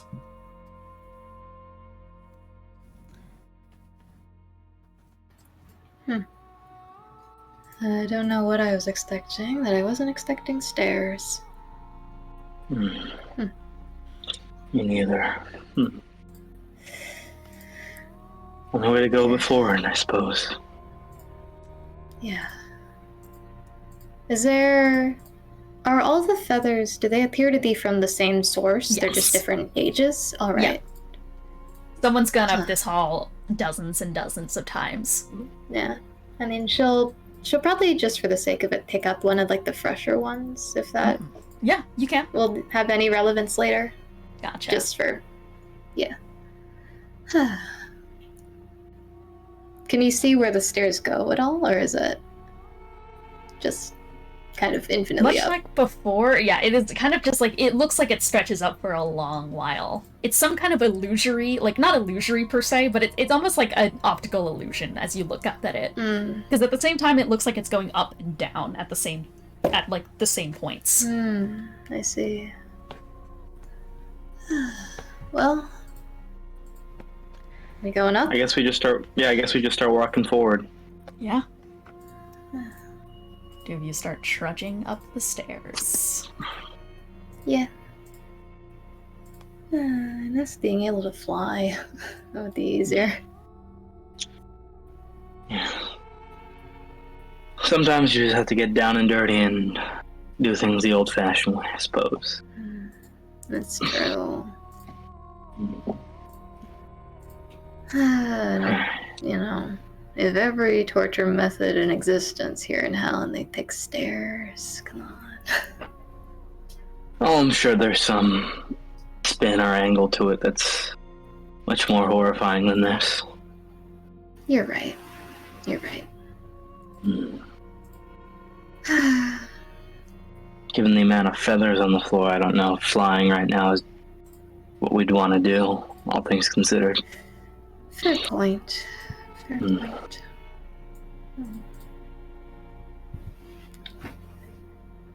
See anything as we're going up? I will get that. Cece, you looked like you were going to say something? Oh, you go ahead. You go ahead. Cool. Yeah, no, you certainly still see, like, more indented kind of, like, bits where there are more candles on the side. You start to notice a series of kind of scrawling hatch marks that have drifted up from the sides of the rails and more so onto the walls themselves. Like, kind of talons have kind of carved in these whitened little lines and runes of sorts into the walls. Can I read them? From what you gather, it is the idle chicken scratching of just basic ambient wizardry. Basic runes.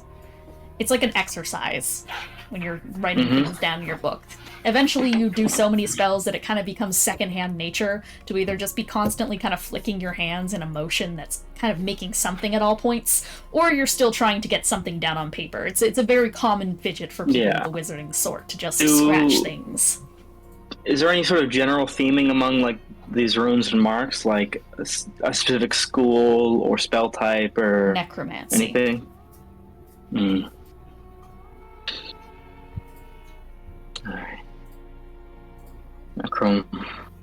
Necromancy, runes. None of it's particularly as legible as anything. Alright, we should definitely stay on our guard though.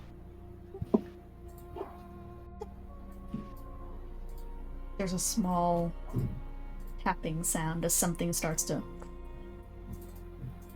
roll and thump up the stairs down towards you.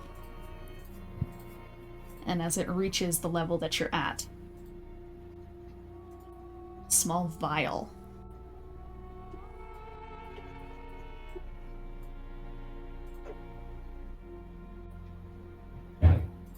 rolls past you both. Do we see what it is? Can I pick it up before it fully rolls past us? Yep. You quickly kneel down and you snatch it up, and the two of you just both examine the small kind of like darkened glass vial. The inside has been mostly emptied out, though it appears to be the remnants of some kind of potion. You could investigate further here.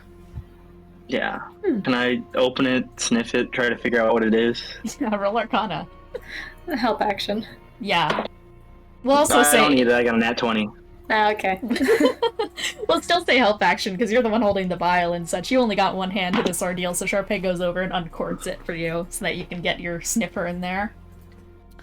And giving it a once-over, kind of like lulling some over to the kind of top of it and pouring a tiny bit out onto the cap, which Charpay is holding for you, you're able to find the inky darkness of ichor mixed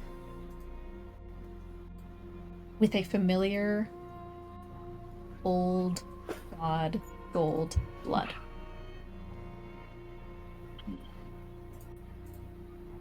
Ichor, old god blood. Very odd combination. So that just makes me concerned about where they found old god blood. Especially given that this isn't the hallway Zariel's down. As Azazel's down. Yeah. Huh. It is as the two of you are pondering as well that you hear the sounds of two small patterings that stop and a little raspy.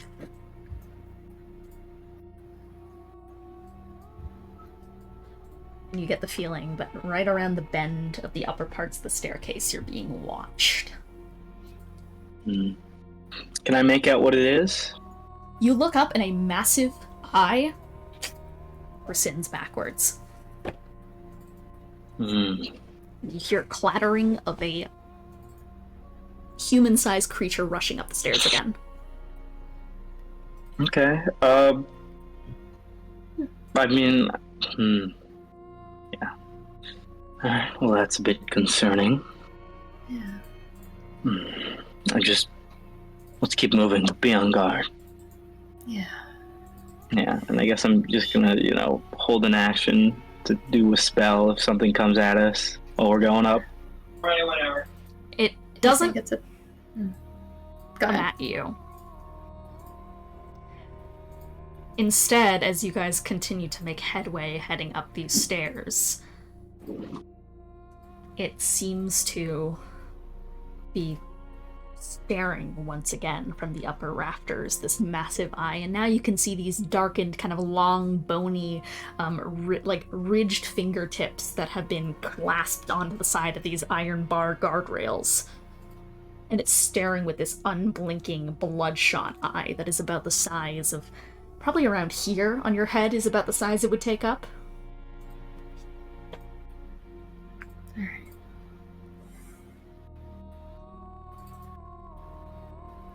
Oh, Tony's gone. We'll wait. We'll wait. Sorry, can I get just a quick recap on that? Yes, you can. Yes, you can. So, basically, you guys continued up the stairs, and you found that it had stopped. Whatever this creature was has stopped, and it is still peering at you, this time from a higher vantage point. It has these kind of bony, elongated, grayish fingers, and a massive eye taking up about this much of its facial region, and it's just staring you both down. Alright. Okay. If that's the case.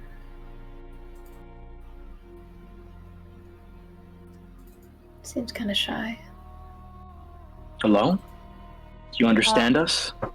You say that, and I'm looking for my dice real quick.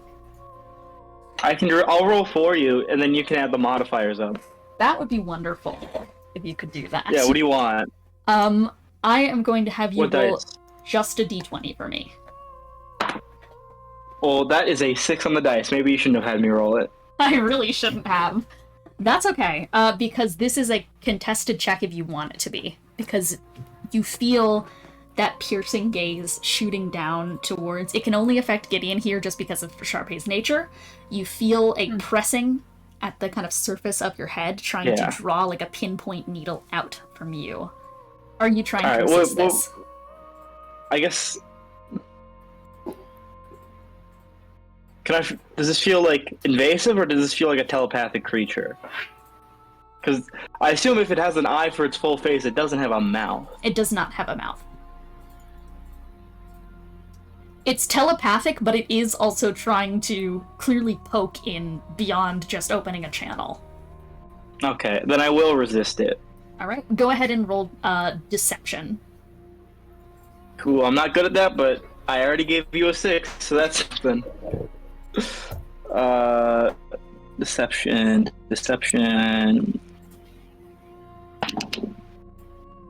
17. I got 16 plus 1. Yeah, you fucking stop this thing. You immediately shut your mind off. You've dealt with such stronger forces than that. And it's immediately going to... Well, I mean, if I'm resisting, I wouldn't be, like, mean about it. I just sort of be like, no, you can't go further, but I'll still talk. Okay, Not like a full push out. Okay, gotcha. So you kind of just, like, it's basically just holding up it's like holding up your knee to stop a dog from fucking jumping on you. Yeah. Yeah. So if that's the case, then I think it is still staring at you, but it's going to just... And it readjusts its grips on the bars and starts shyly backing up a couple more stairs. We can communicate if you want, though you are only allowed to go so far.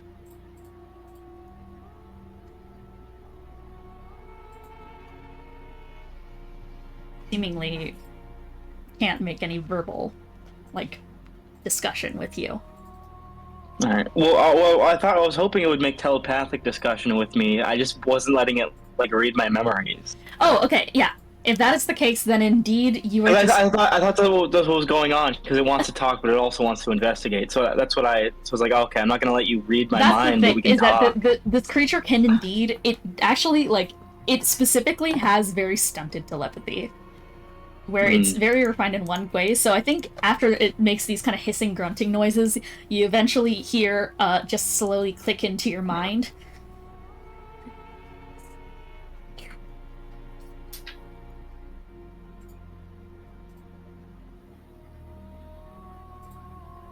I didn't hear any of that. Just runes on you. Yes, there are. Different from these ones, though.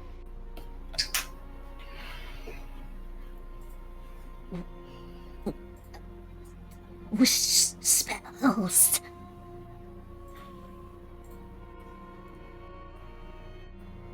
Not. At one point, yes, but I've overused it, so I can't use it anymore.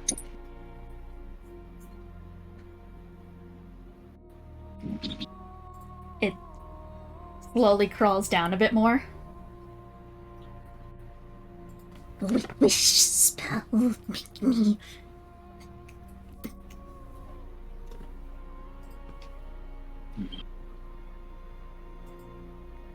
What made you like this?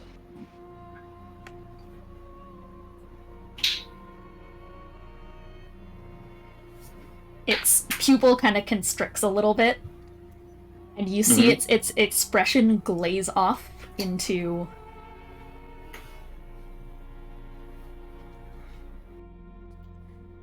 just deep thought, very deep thought of trying to grasp onto something. It starts shaking.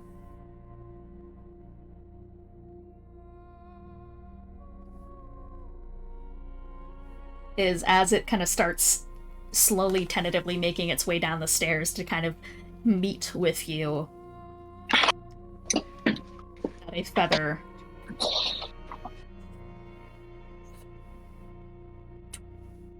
falls onto the stair next to it, and it goes and it collapses into a ball on the ground.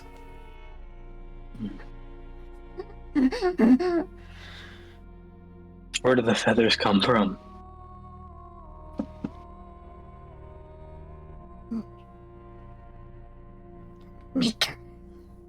Maker. Do you know your maker's name? No.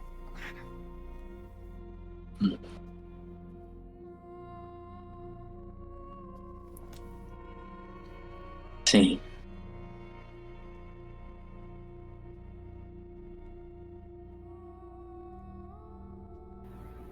Can you tell me anything about your maker at all?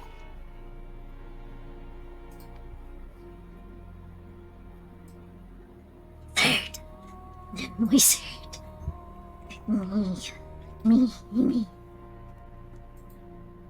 Points the bony finger towards itself. I see. Do you know what kind of wizard?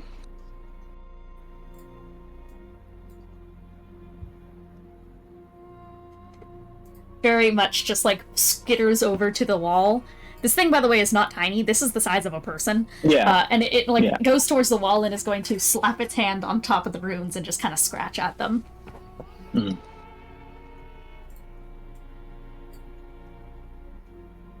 Do you like your creator?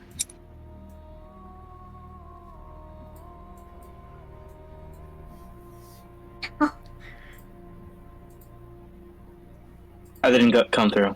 No. Okay. If we were to fight your creator, would you have any information to help us do that?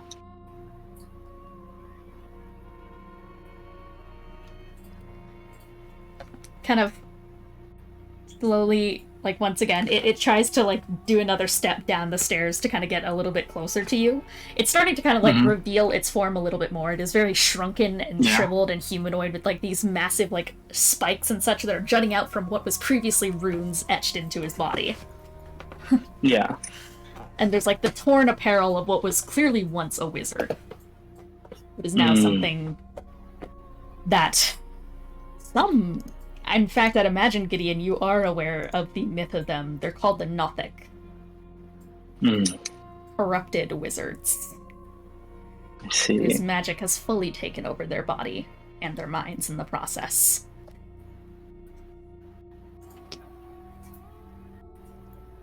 Its eye kind of, like, beads around for a second.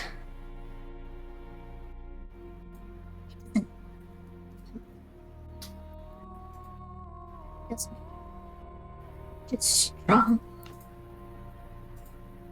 Doesn't fight just strong, that's what it Yeah. said? Yeah.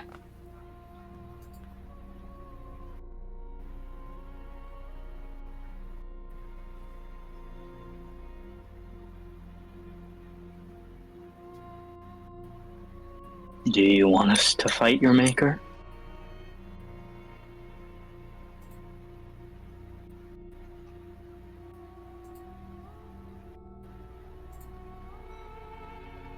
It contemplates. It seems to, like, be trying to express a deeper level, like, of commanded thought towards you, but it's very much struggling to parse the words in a way that's intelligent. You can tell it's trying to grasp something that's more nuanced. It's hard to...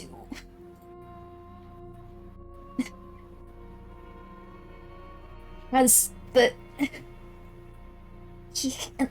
It can help but hurt. Help but hurt?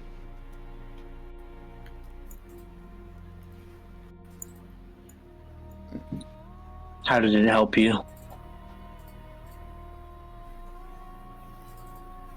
Not angry anymore. And how did it hurt you?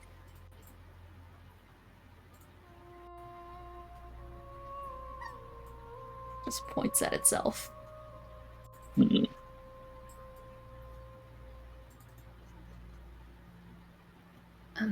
Gideon, could you ask it what the potion was for? Maybe the food? Potion was for this vial? Yeah. Angel blood or archdevil. Do you know why the Archdevil needs it? Archdevil needs it for other Archdevil. Hmm. Huh.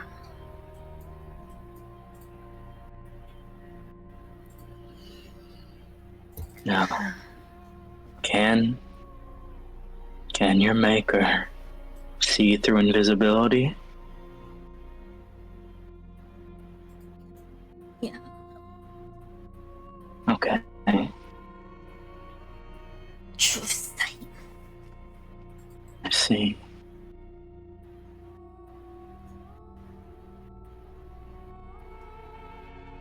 And we don't know the name of the maker, do we? No. No. Right. Is your maker a devil? Yeah. Okay. See. Right. Necromancer, true sight.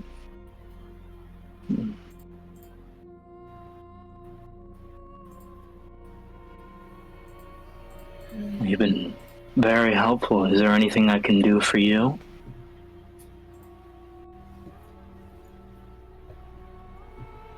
Wish spell? I'm sorry, but I don't currently have access to it. I only have it written on me.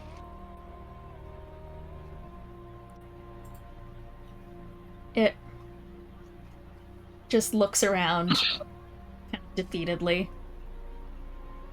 I'm sorry.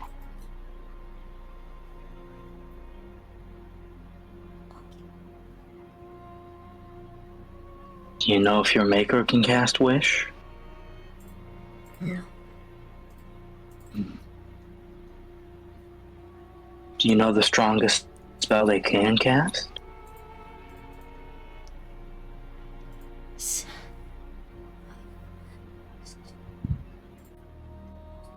Soldier. Soldier. Soldier. Or magic jar. Magic jar, I see. Okay. So 6. Is at least what this guy's seen. Is your creator in a magic chair right now? In a magic chair? Jar. Oh, Magic jar.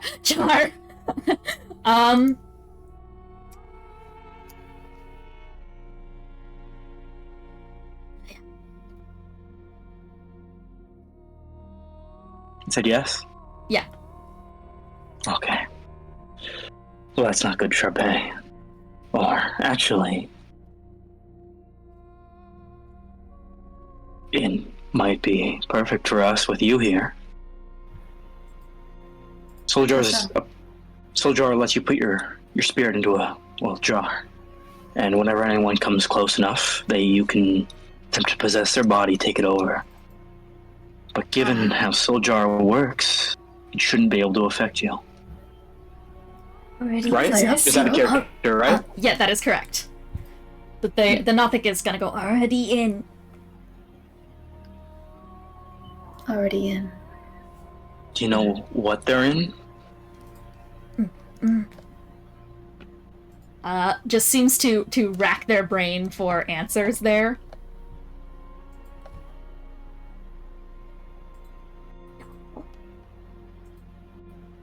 Oh, I see. And I'm assuming the doll did not want to be possessed. I see.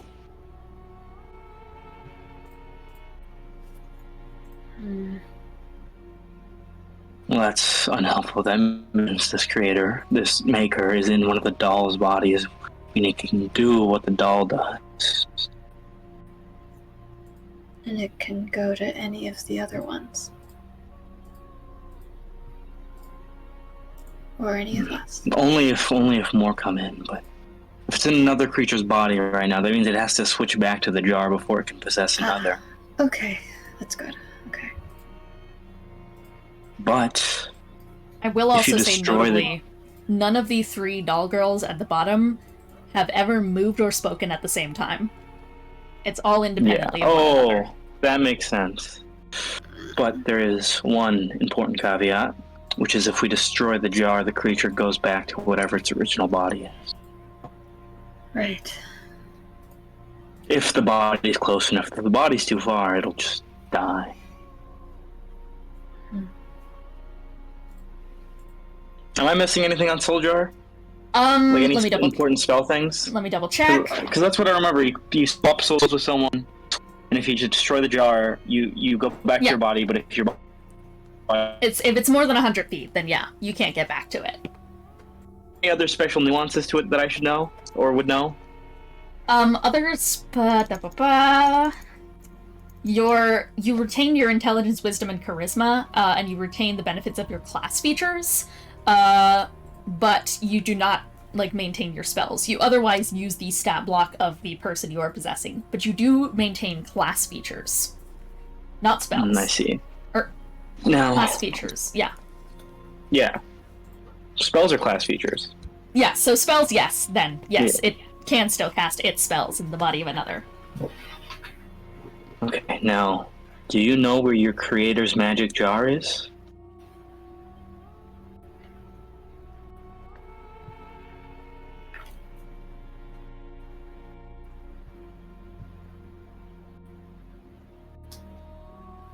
It ponders for a second as if it's made multiple theories. Mm-hmm.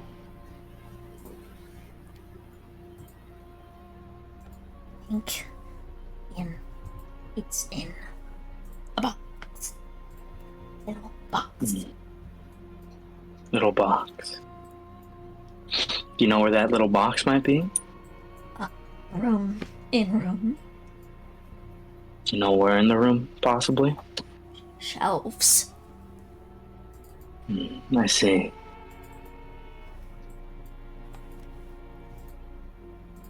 Okay. You've been very helpful. Charpay, do you have any questions of your own?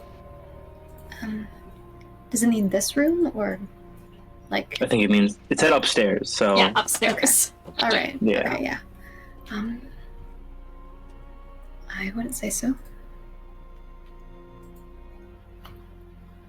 Thank you. You've been very helpful, and I'm sorry I can't help you in the ways you want. It just sits down on the stairs. Alright. I don't think I can think of anything else to ask it. Now, alright, Charpay, I say we go up, see what the creature's deal is, and we act dumb about the soul jar part. Let's pretend we don't know about it. Can do. And then Wait. if... What? Mm-hmm. It says wait, yeah. You getting out of here?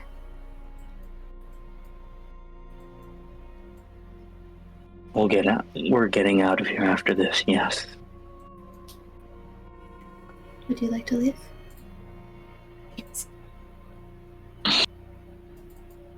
Okay, then. Okay, this is completely fucking random, but I'm gonna do it. Can I cast Detect Magic on this thing to make sure we're not getting juked out by the fucking wizard? You absolutely can. You cast Detect Magic, it is, as it claims, it is just a nothing. Okay. Yeah, you're not getting, like, 10,000 IQ juked. Cool, okay. Cool, just wanted to make sure, but does it have any active spells on it? No, but I will say with close inspection, you do notice a couple of those, like, pristine white celestial feathers, like, in some of the grooves of its arms growing out. I see, alright.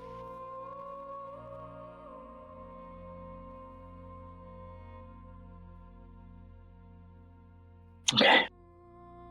Well, I very much appreciate all the help you've given us. And I guess maybe we should just go up the stairs then? You guys go up the stairs. And we're gonna switch over to Boo and Sween. As your door opens, you see a pristine staircase. Newly planted cobble, unworn by the hiking of several decades of boots scuffed against its pathing, shockingly new.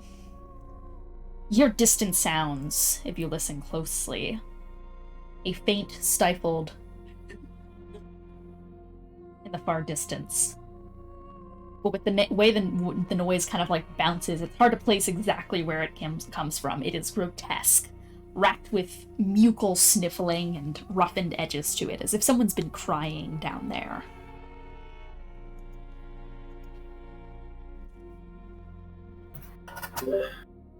Well, does my locate creature tell me to go up the stairs? Down. It goes down. Oh, sorry, down the stairs, yeah. Yep, sure does. Guess nowhere to go but down. Let's go. You guys begin to make your way down the staircase. And as you're both slowly kind of making your way down this, once again, shockingly new. There's not the kind of dripping of condensation down the walls as there have been in the main rooms, or the signs of weathering and age. This is a new part of this building. And as it starts to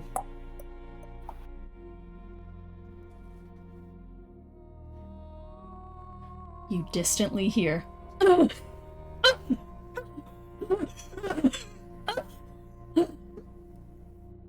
and vocal cords, I cannot make the noise right now because I'm too sick, fry so deeply that it feels like the entire room is shaking as a yell is pierced out, echoing up the stairs. You feel like you instinctively want to go slap your hands over your kind of ear receptacles on the sides of both of your guys' head, as Sween, you recognize the agonized yell of Azazel. And with the sheer force of it, the staircase tremors under your feet. I need you both to make me a quick dexterity saving throw. Oh my god. The -2? Yes. Oh, that's 14. That's 14? Yeah. Dex. What's my dex? Oof. That's a 7. All right. With a 7. Or that was a 7? 7. Okay. Boo, you watch as Sween starts to just like fall down and starts to slide down the series of stairs. Like, obviously is about to, like, chip himself up if he does not manage to, like, get himself upright. And reminder, you don't want to take damage down here, just in general. So is there any split-second thing Boo is trying to do to get Sween back up on his feet? I mean, like... I'm like, looking through my options. Like, can I try to just catch him? Yeah, absolutely. Go ahead and roll. Go ahead and roll athletics. Okay, I'm better at that. Yeah, there you go. Never mind. That is also a 14. There's a 14. It is good enough here, as you are going to reach forward and clasp a hand out and eventually grab Sween as Sween is starting to fall off his feet and start to slide down the stairs. You manage to grab onto Sween, and good timing too, because after this tremor goes up around the staircase, you see a torch fall off the wall, roll down a couple of stairs, and fall instantly into a pit. And you don't hear it hit a bottom.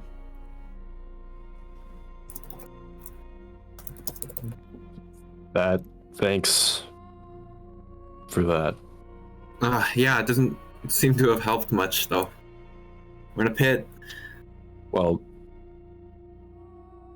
wait, we're not in the pit, right? No, you're not in the pit. The pit is, pit is coming up. Like, it's just a legitimate hit in the stairway? There's a pit. It goes at the end of the stairway is just a pit. Okay, it's just a straight up pit. And actually a small room alcove around it, but mostly a pit. But so how large is the pit roughly? Can I even see the edge of the pit really? About the circumference of my room.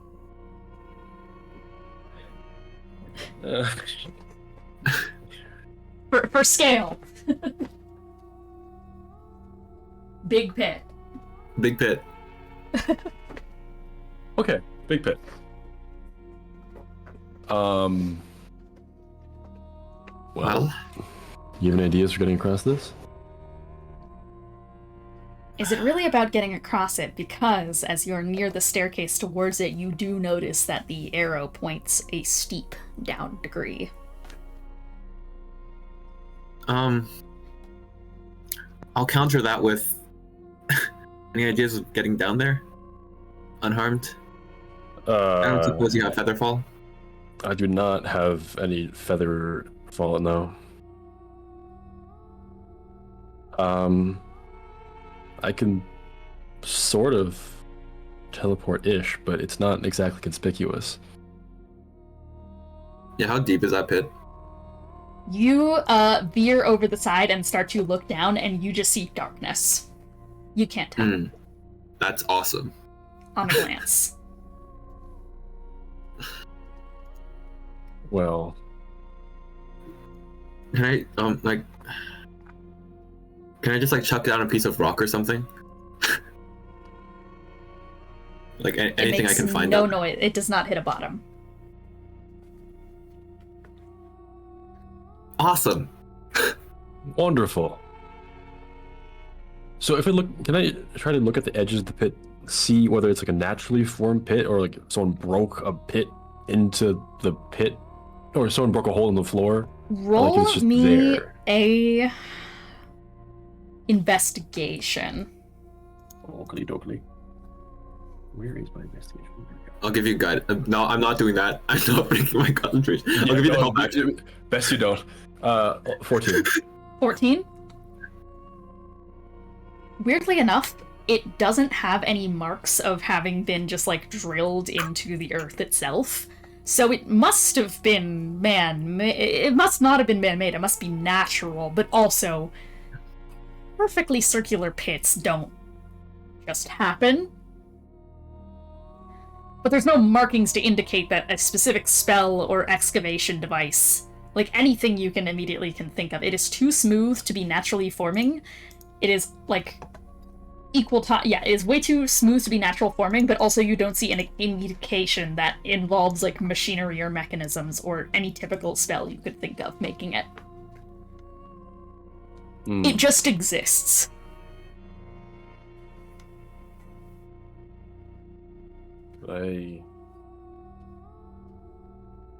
Is there anything in like the tiny alcove beyond the pit? Yes. A pulsing red summoning circle. Interesting. Well, will you look at that? That is something. Potentially an alternative to jumping all the way down. Either Do you think the others would be able to have any means? If we could meet up with them and then try again? Do we have the time for that? What if the door behind us closed? Right. That wouldn't be good. Besides, I'm sure they're all facing similar challenges, if not I hope worse. they're not. Are we able to like walk across, or do we have to like find a way? Yeah, you can go around the alcove. Okay. Yeah. Okay. Then I guess we should just take a closer look. And like while we're walking, I'm just gonna be like, Sween, now that we're alone, he called me Moloch. If you remember the previous conversation about names, and it felt right. Is that what you want me to call you? Like I guess so. I'm just confused right now. Like I've been going by Boo all as far back as I can remember, but as previously established, we can't really remember very far back, can we? No, we can't. I've never heard the name Moloch, like ever, anywhere else. It just registers as me.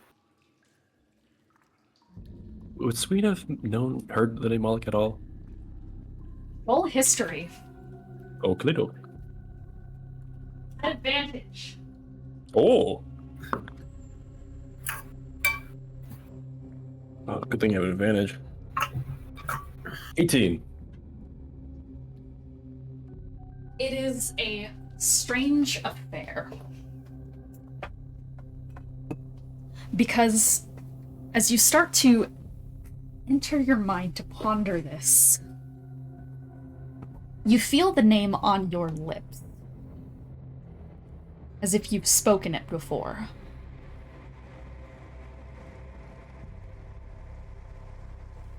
Do you want to test how it sounds when you say it?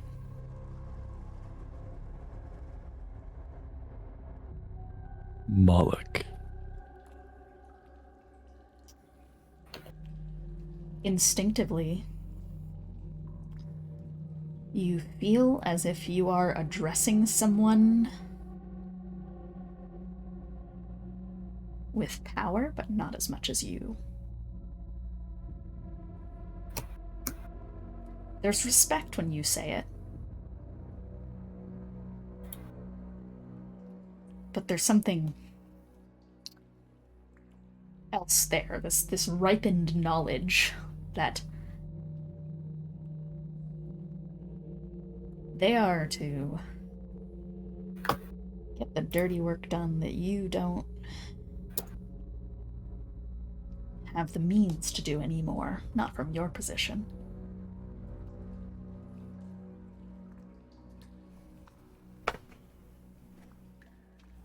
Scraping out the guts while you put on the final garnishes.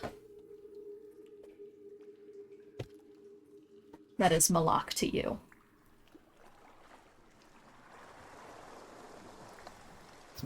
Well, if it helps, I feel something with that name, even if you don't.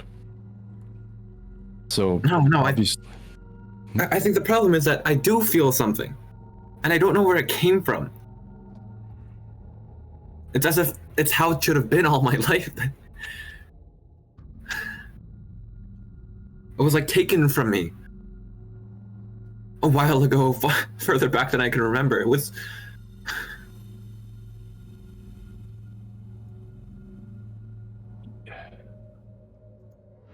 I don't know. If that name sounds...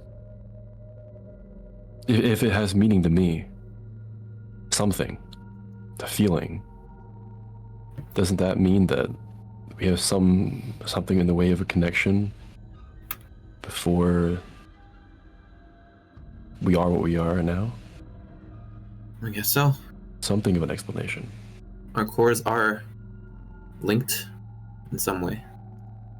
And we have a history we don't even know about.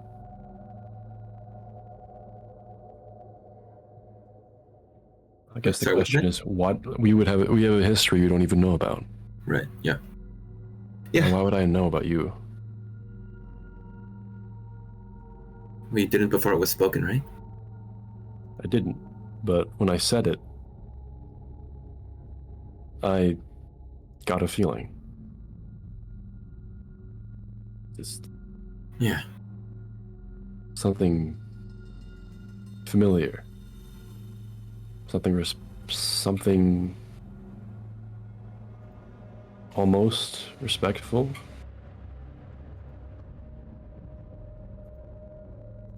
That does bring up the question as to why somebody as powerful as you would ever have associated with someone as weak as me. I myself didn't question it because, I mean, it benefited me.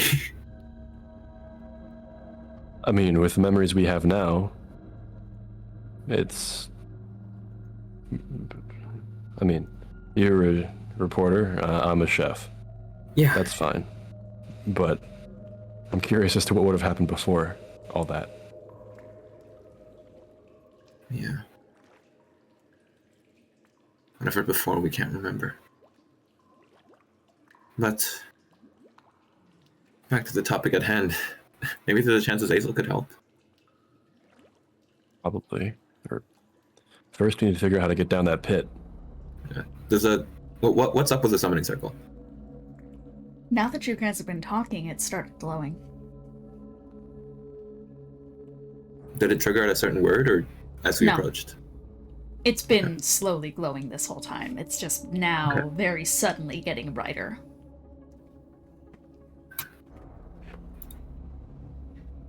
Do we touch it and risk it, or do we risk finding a way down the hole? Now, were I not concentrating on locate creature, I could use detect magic, but... I mean... I'd like to cast detect magic. It's excellent that you are casting detect magic here, Sween. Because you are the only person in this party who can accurately identify whose magical signature this is by just a detect magic, because you have encountered it brute force before. It's Zariel's.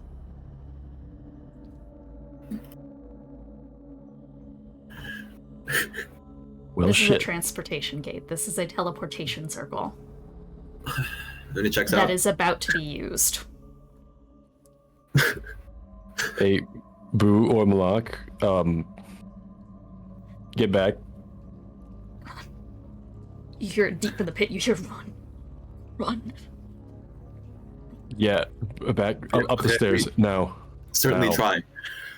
We certainly try. Do you guys want to just rush back up the stairs and try and like hide flat, press against the wall? Anything, yes. Yeah, just as far away from as possible, I guess. As far away as you can. Are you trying to stealth? Do we see a reason to stealth? It's a circle. To hide.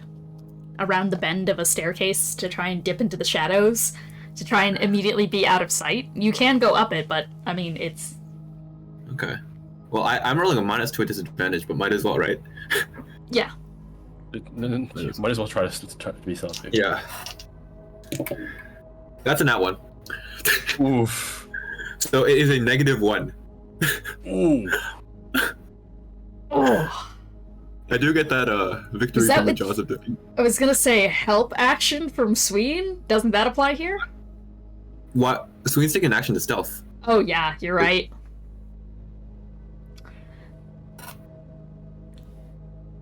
So I think What'd you get, man?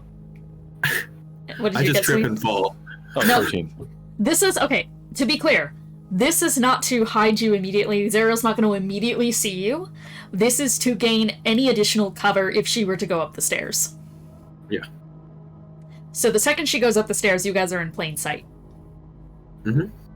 and have not found, like, adequate hiding spots here.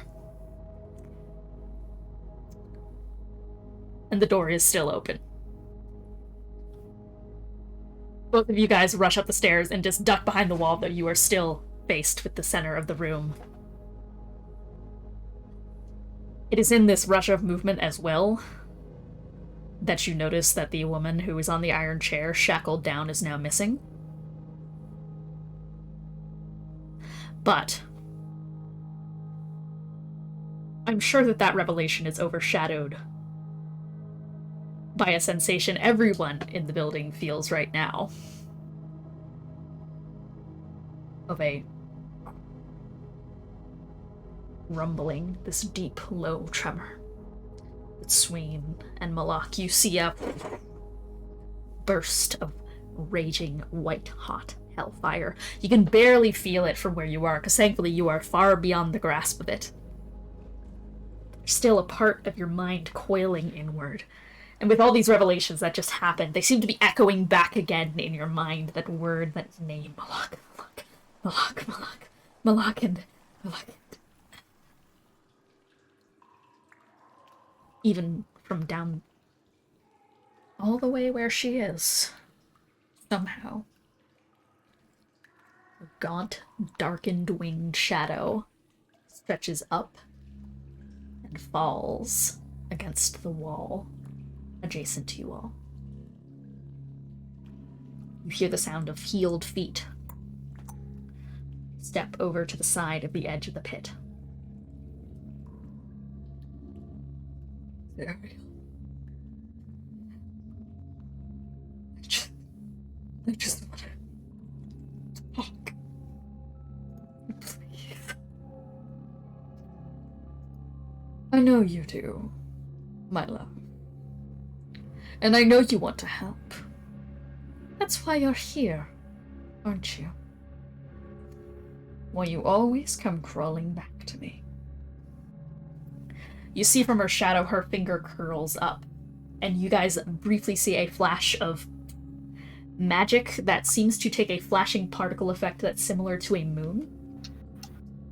And from the shadows, you both see as she makes this perfect sphere drag itself out of the inky tarness of this pit.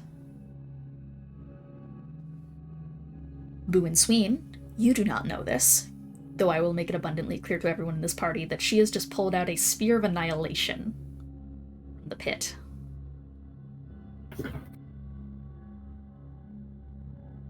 She reaches out with her other hand, and you hear the sound of chains beginning to rise up.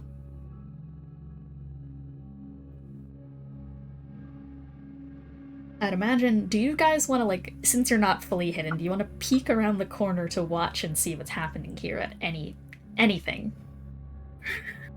You want to? Yeah, it was a catfish. Let's peek at it. Okay.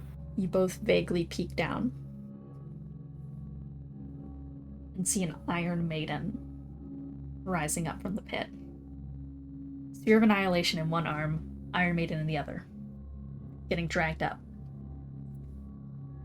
It is dripping with darkened crystals of frost. And you see a gemstone inlaid in the maiden. This bright, kind of darkened, icy gemstone. She flicks her hand to the side, and it hisses open. And she steps back just in time for a man to collapse forward. The tendons on the back of his ankles have been severed through so much that they're mostly dangling off his legs at this point. His feet are. His knees and legs are so thoroughly scraped and chafed through frostbite that it looks like they've been immolated. The body crunches when it hits the ground. The snap of sturdy devil bone, which is supposed to be as strong as black steel, sounds as effortlessly breakable as a pencil being snapped. Dust heaves out from cracked lips. Tangled and knotted black hair stretches down to his middle spine. What must have once been warm gray skin has turned into porcelain, white as Bylina's. His body looks more akin to shadow than form with how morphed it's become, dreadful raven wings are cracked and look more like a series of spider legs. When he breathes, you can see the dying embers under his veined skins. The capillaries once more are covered in this like white-hot heat of hellfire ichor. The ichor of a part archfiend, which almost all consorts have, is just barely thrumming and gently drumming through his bone-tight skin, giving him any semblance of warmth. He still shivers, though. Sween, it's been 4 days since you saw Azazel, and it looks like he's rotted for over a century. Zariel kneels down to his level on the ground. And you hear a faint. She slips her blackened fingertips under his chin and tilts his head up with a cracked sound. And she starts to move her hands over his body, turning over his joints and slowly stretching them out, much to the chagrin of the popping ligaments. They go as she overextends them, and they spew more ash and cracks up his body. She eventually turns and pours over his wings, before she rummages a hand through all the other matted and tar-slick molting feathers and pulls out a single pristine white one.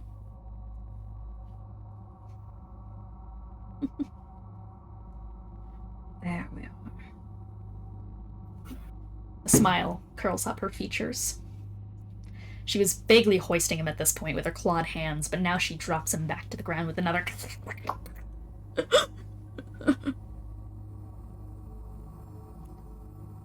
She twirls the feather in her fingers a couple times and starts to walk towards the staircase. Korah and Melania.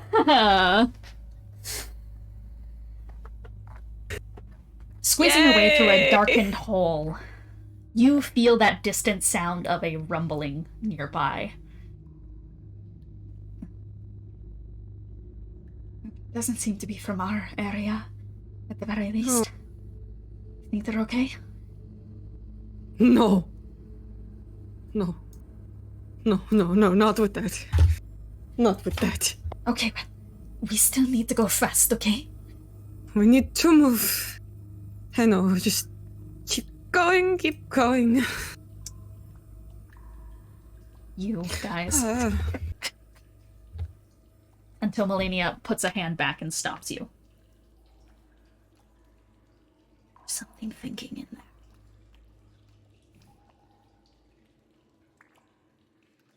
in there. What is it saying?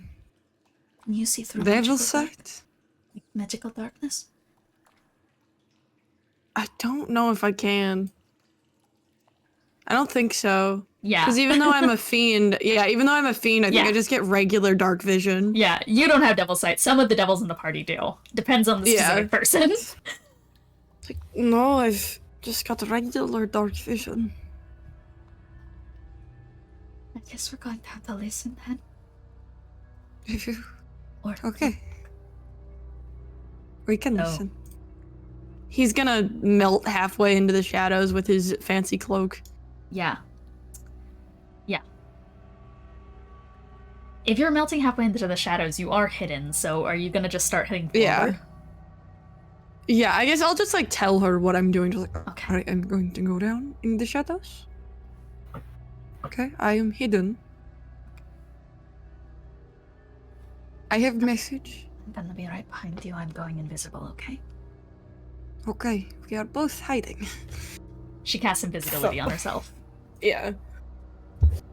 Korah? Yeah. Through the darkness, you find yourself at the edge of the hole leading out into a pitch dark room, to which you hear the sound of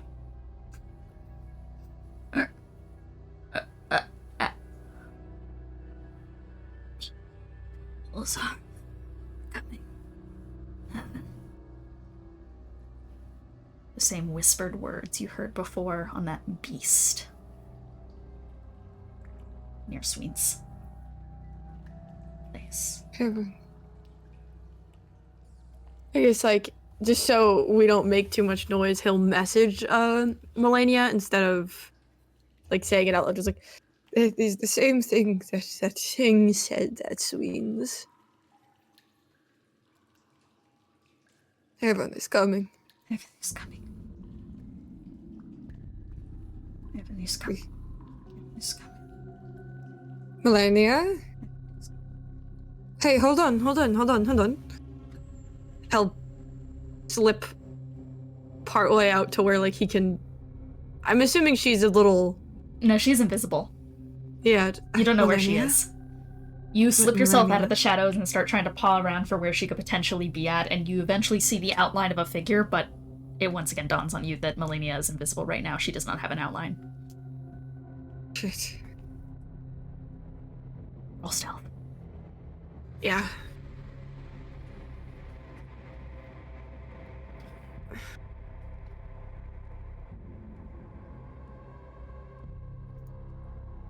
$17. You slip backwards just a little bit.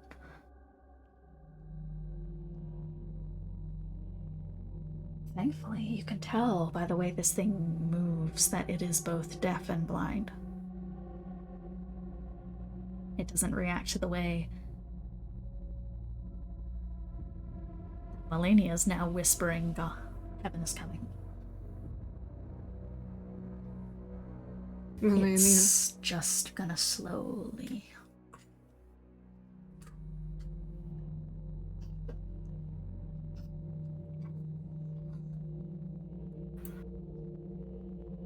hulking.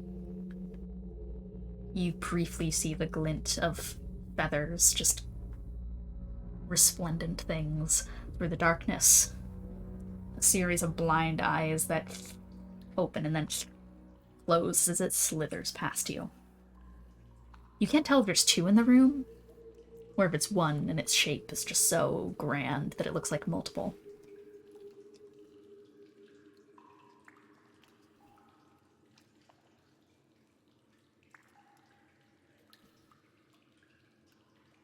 Melania. You need...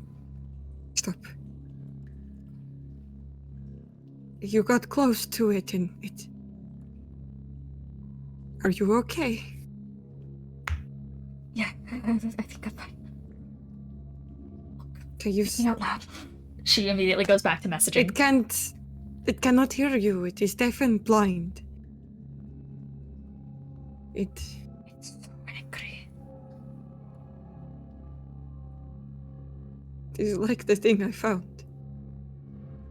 I know. Only emotion, no reason.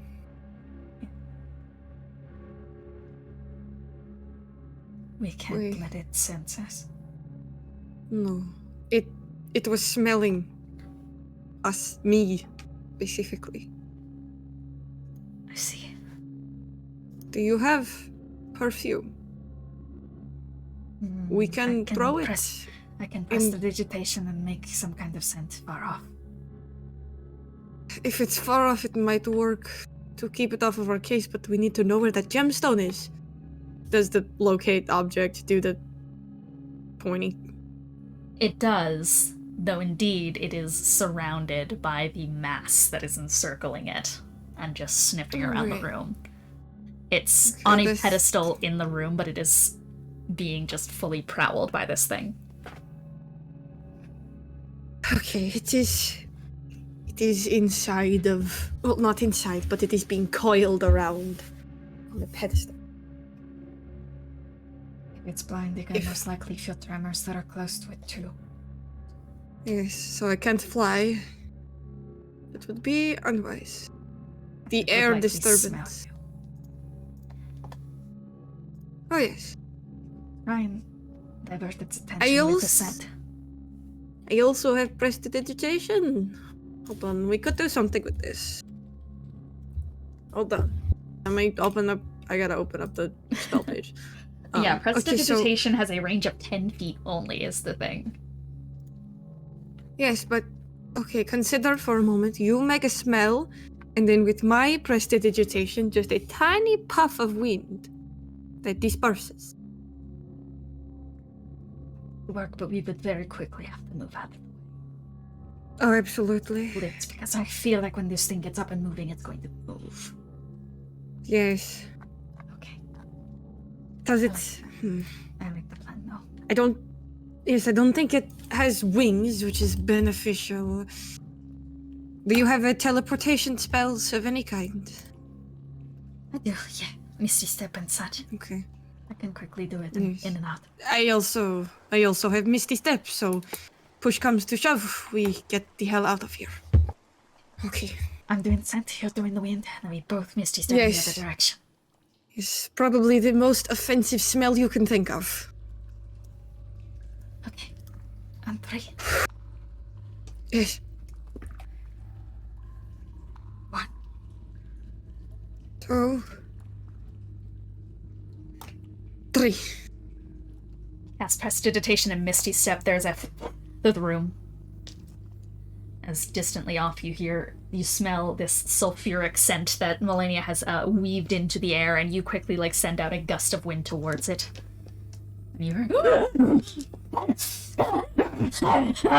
as the thing gets up onto its legs and in a shocking amount of speed is going to slam itself directly into the wall and starts writhing into it. You see its face go fully into the side of it. The entire room is going to shake under the weight of it slamming itself against you. Just because of how big this thing is, Misty Step teleporting 30 feet is not going to be out of the way of its body as it uncoils its massive kind of centipede-esque array of bodies that have been merged together with feathers. So both of you are going to roll dexterity saving throw to get away from its thrashing body. Okay. That is a 17. 16. 16, okay. And, yep, you guys both succeed. So both of you guys, slip out of the way with a Misty Step and just, flatten yourselves up against, each of the different walls as this thing slams itself into the wall and just continues to try and bat at this single part in the air. And you do indeed see as this darkened gem sits there in the midst of the room.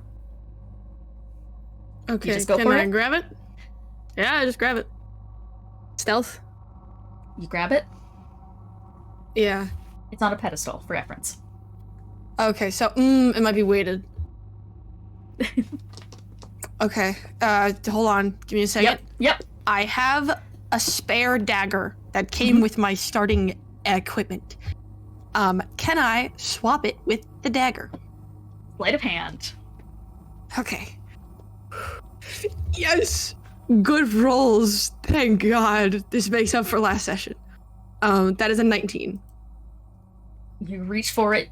You immediately flinch back, indeed recognizing the sight of a weighted pressure plate underneath it. Take your dagger. Feel the cold frost of the gem inside your hands.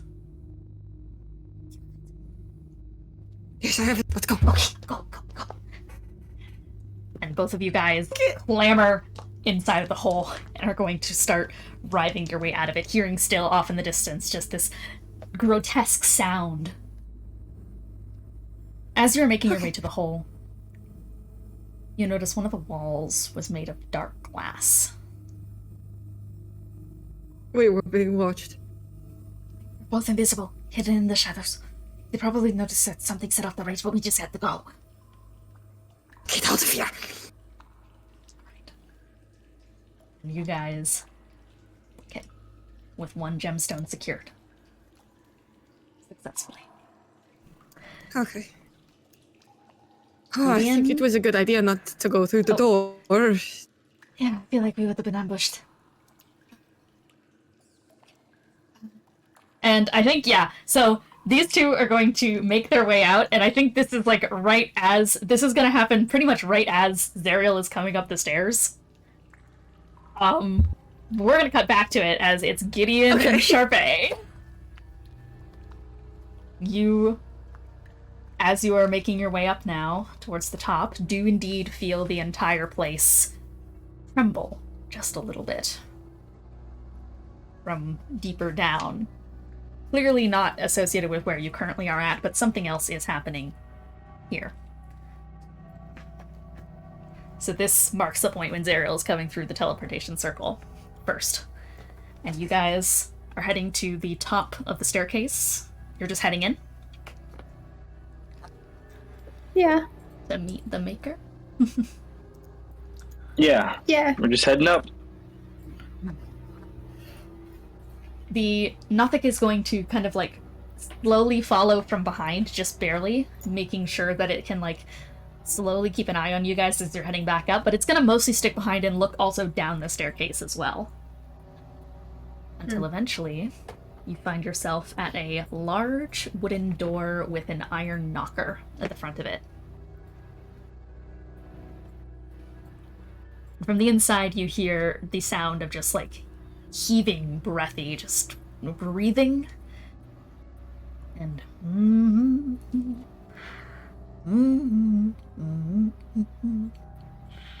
humming.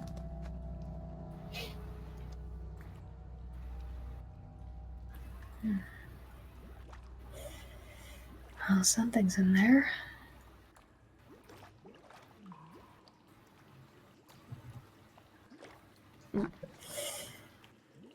Said it could see invisibility, so I don't know if you even have an arcane sense or anything like that.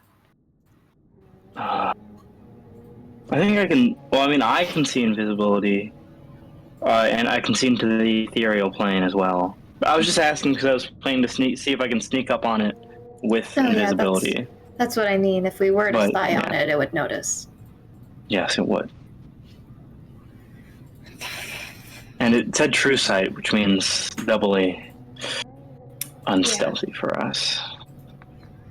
Okay. I think we just approach and keep an eye out for small boxes.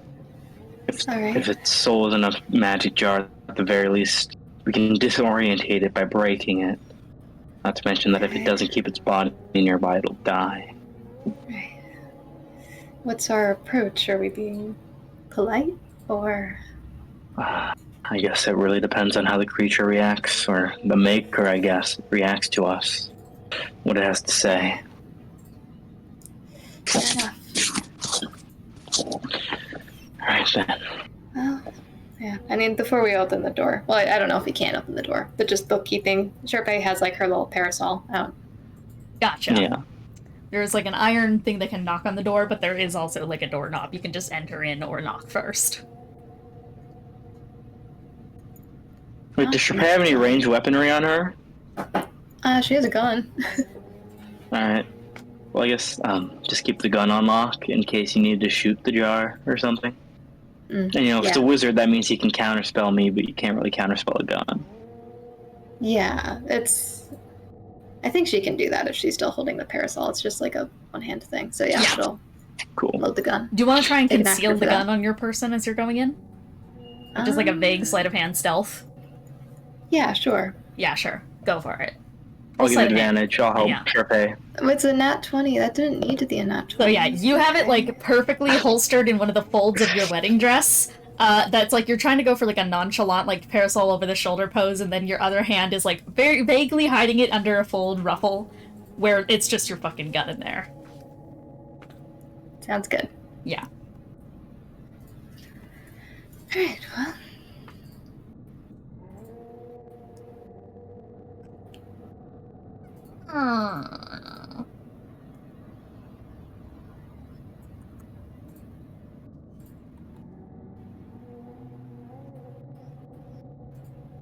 Hello there.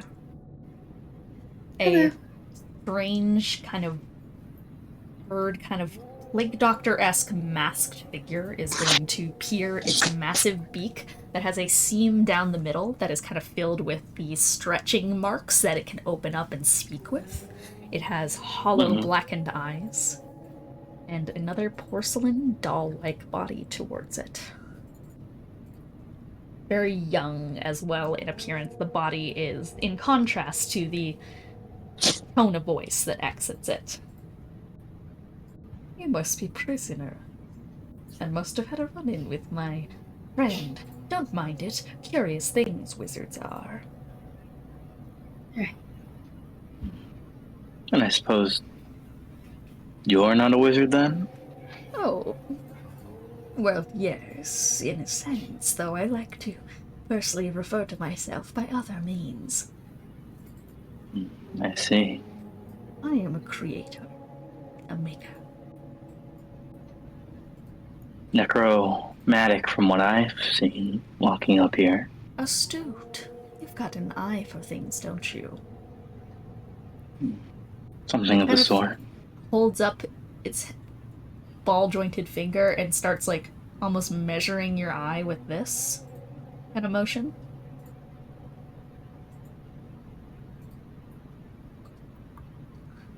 Come inside. Door swings open.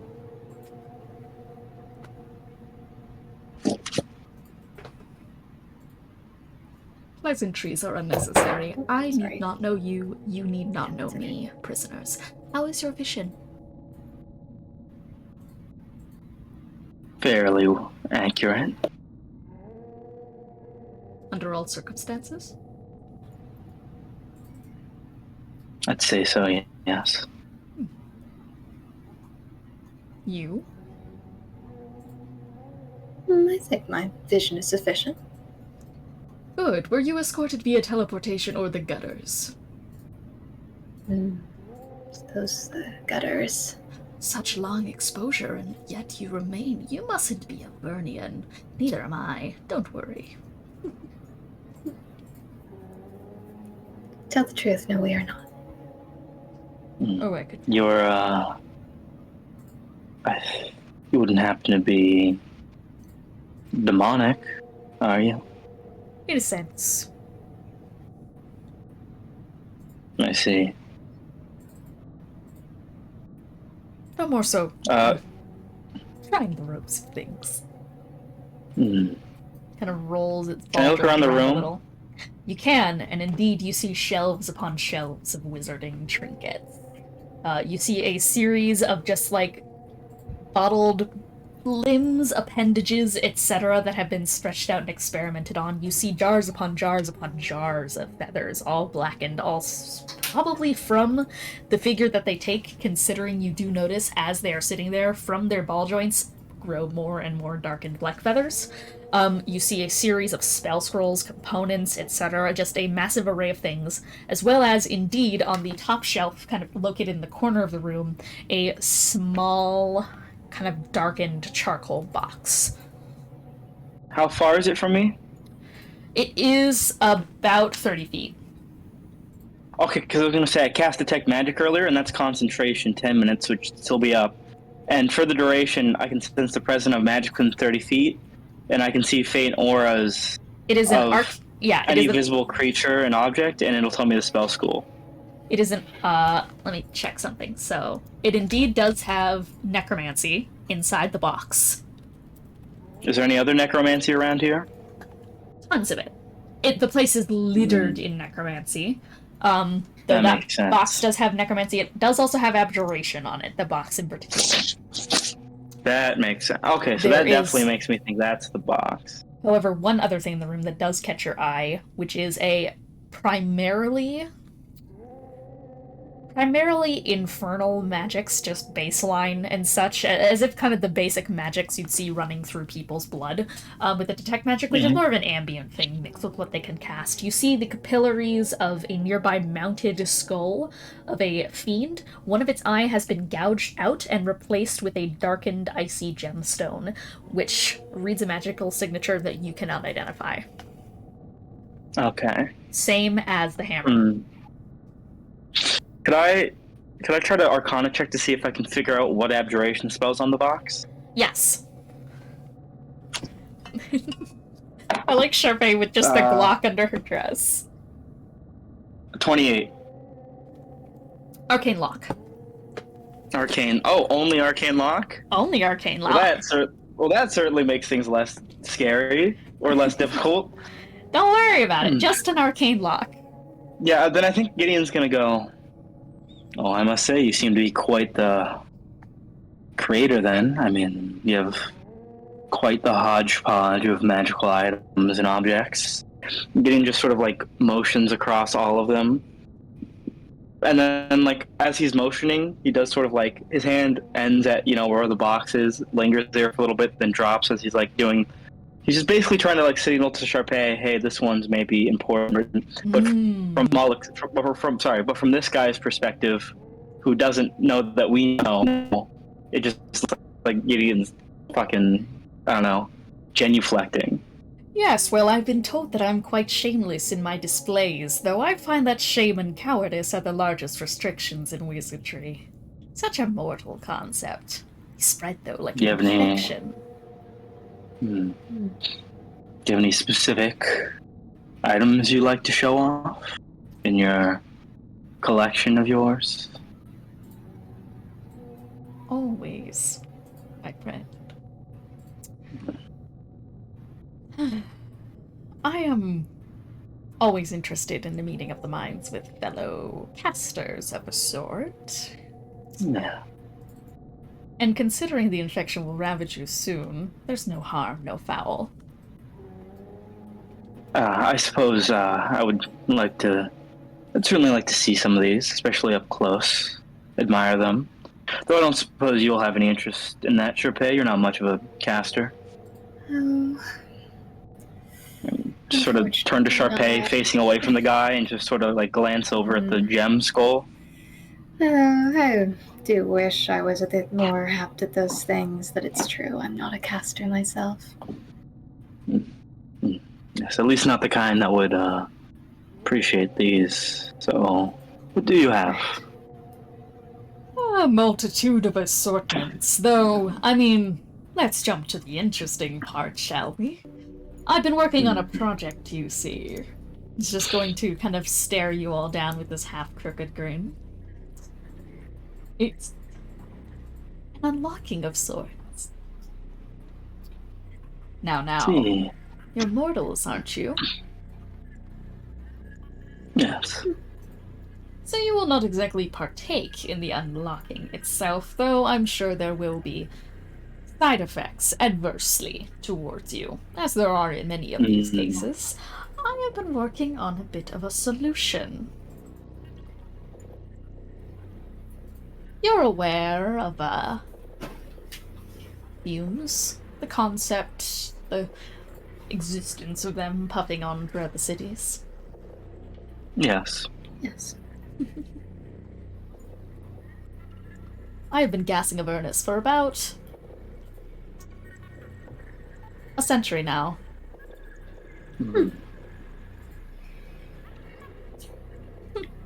May I ask why? Oh, all in preparation, of course, my friend. Can I try to... Is there any fumes in this room? No. This seems to be like an airtight, locked-ish room. Alright. Well, if it's for... You've been doing... He said a decade, right? Mm-hmm. Or century? A century. Decade, okay. Century, okay. Well, if you've been doing it for a century, I can only assume... Infusion? Magical... rebuses? Components infused into the body for later, for preparation. Astute, aren't we?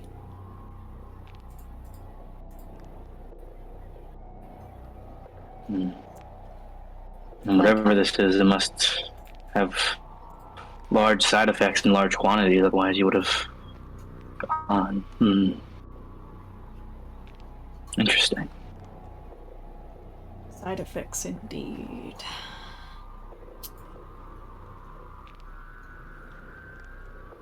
You know, haven't had a conversation with people in a while, let's say. Now that the ball is rolling on everything, deadline grows closer. I find myself more intrigued by the concept of picking people's minds before they're shattered. Yes, well, if you haven't talked to anyone in a while, then when was the last time you had someone else overlook your notes? Make sure you're not caught up in your head. Second point of view. I suppose you make a good point, to some extent. I've been checked on periodically, of course. I work with Zariel. Yes, but by anyone who actually knows the work? Who could understand it? Well, more so working with war chancellors of sorts, the people trying to get political gain out of my work. So, no less so the wizards, more so the sorceress types. I understand the struggle. Well, I'd say I'm a fairly prodigious caster, as you can see from my spell work laid out throughout my body. Both out of a personal curiosity and interest, I would be happy to look over your notes, see if you missed anything, if you missed the forest for the trees, as it were, as the saying goes. The saying does not go. Not here, at least. It must be mortal then. Missing the big picture because of small details. You do make a compelling point.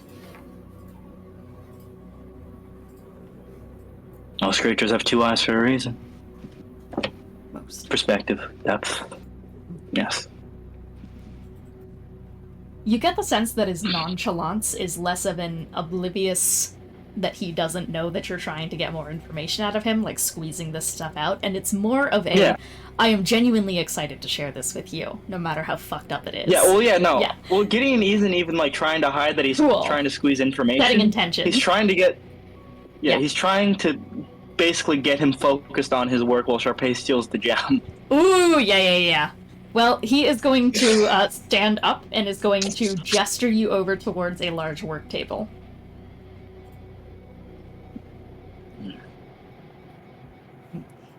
All right, and I'll follow him, and you sort of, glance back at Charpay. The eyes dart between her and the gem, and then he just turns back to, the work to see what he's working on. Charpay, what are you doing? Yeah. I mean, she's kind of like, she's just been kind of like eyeing the shelves since then, kind of like her attention darting between Gideon and this person. I suppose she'll mutter, is it alright if I take a glance at the shelves? I promise not to touch anything. It's fine. You won't be able to understand how to work most of them anyways.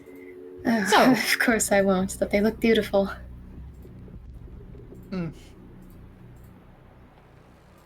Just kind of once again returns to Gideon, who is clearly the only one he respects in this particular scenario. And is going to put his hand down and such onto the table and is going to draw from it this large grimoire, which he flips to the front of, to which the front says, Operation Rainfall.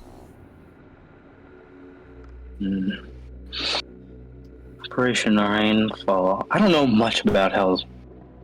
Does this imply that the... What's it called? Sorry, what's the rain called in Hell again? Are you responsible for the corrosion here? As a non-native, I had no way of knowing if this is an organic concept or not. Flips through a couple of pages. No. You see, well, to an extent I am.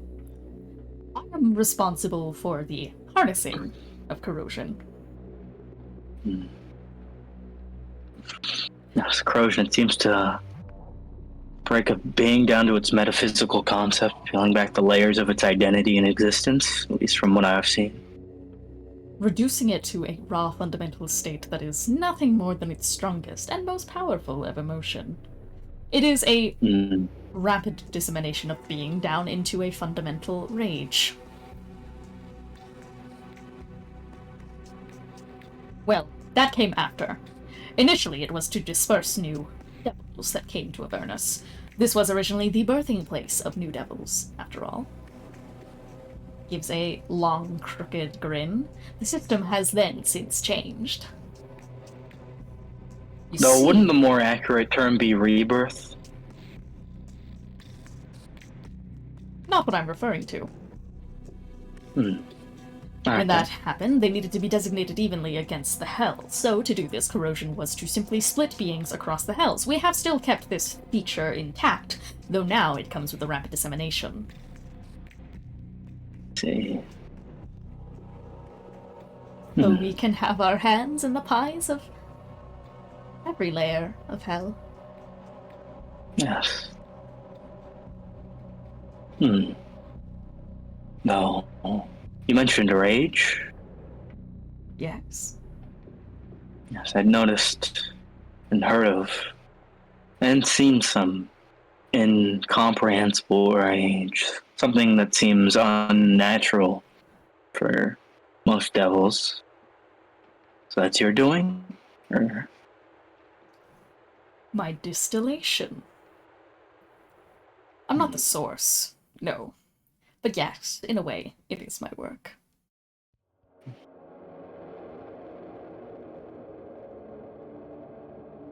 Interesting, that's certainly interesting. No, I suppose I should ask to what ends. Till war, my friend. A war of blood. Devils, angels, mortals, demons.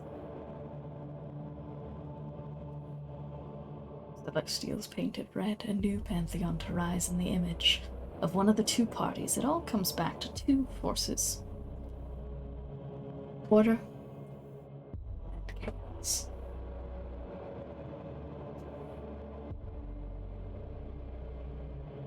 The war is beautiful. It is the making of history. That is breathtaking. So you asked to what end? I say, war to shatter the heavens and hells.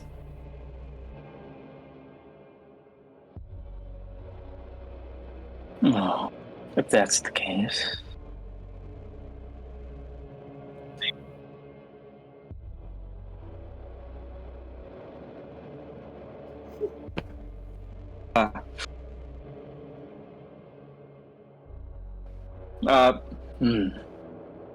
No. How are you sure this isn't going to be a quick war? War is war. I'm here for the results. Yeah. Let me rephrase. How are you sure that you are creating war, not simply annihilation for the hells? War implies an equivalence of power.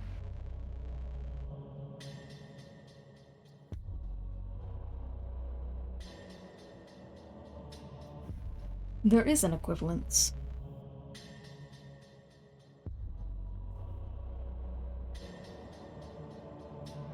Order and chaos. I bolster both But you're sides. not. Yes. No, I wouldn't really consider the hells chaos. Sure, it's painful and bloody down here, but there's almost certainly order, structure, maybe even more so than the mortal planes. Like I said, this means not only hell. Devils, angels, mortals, demons.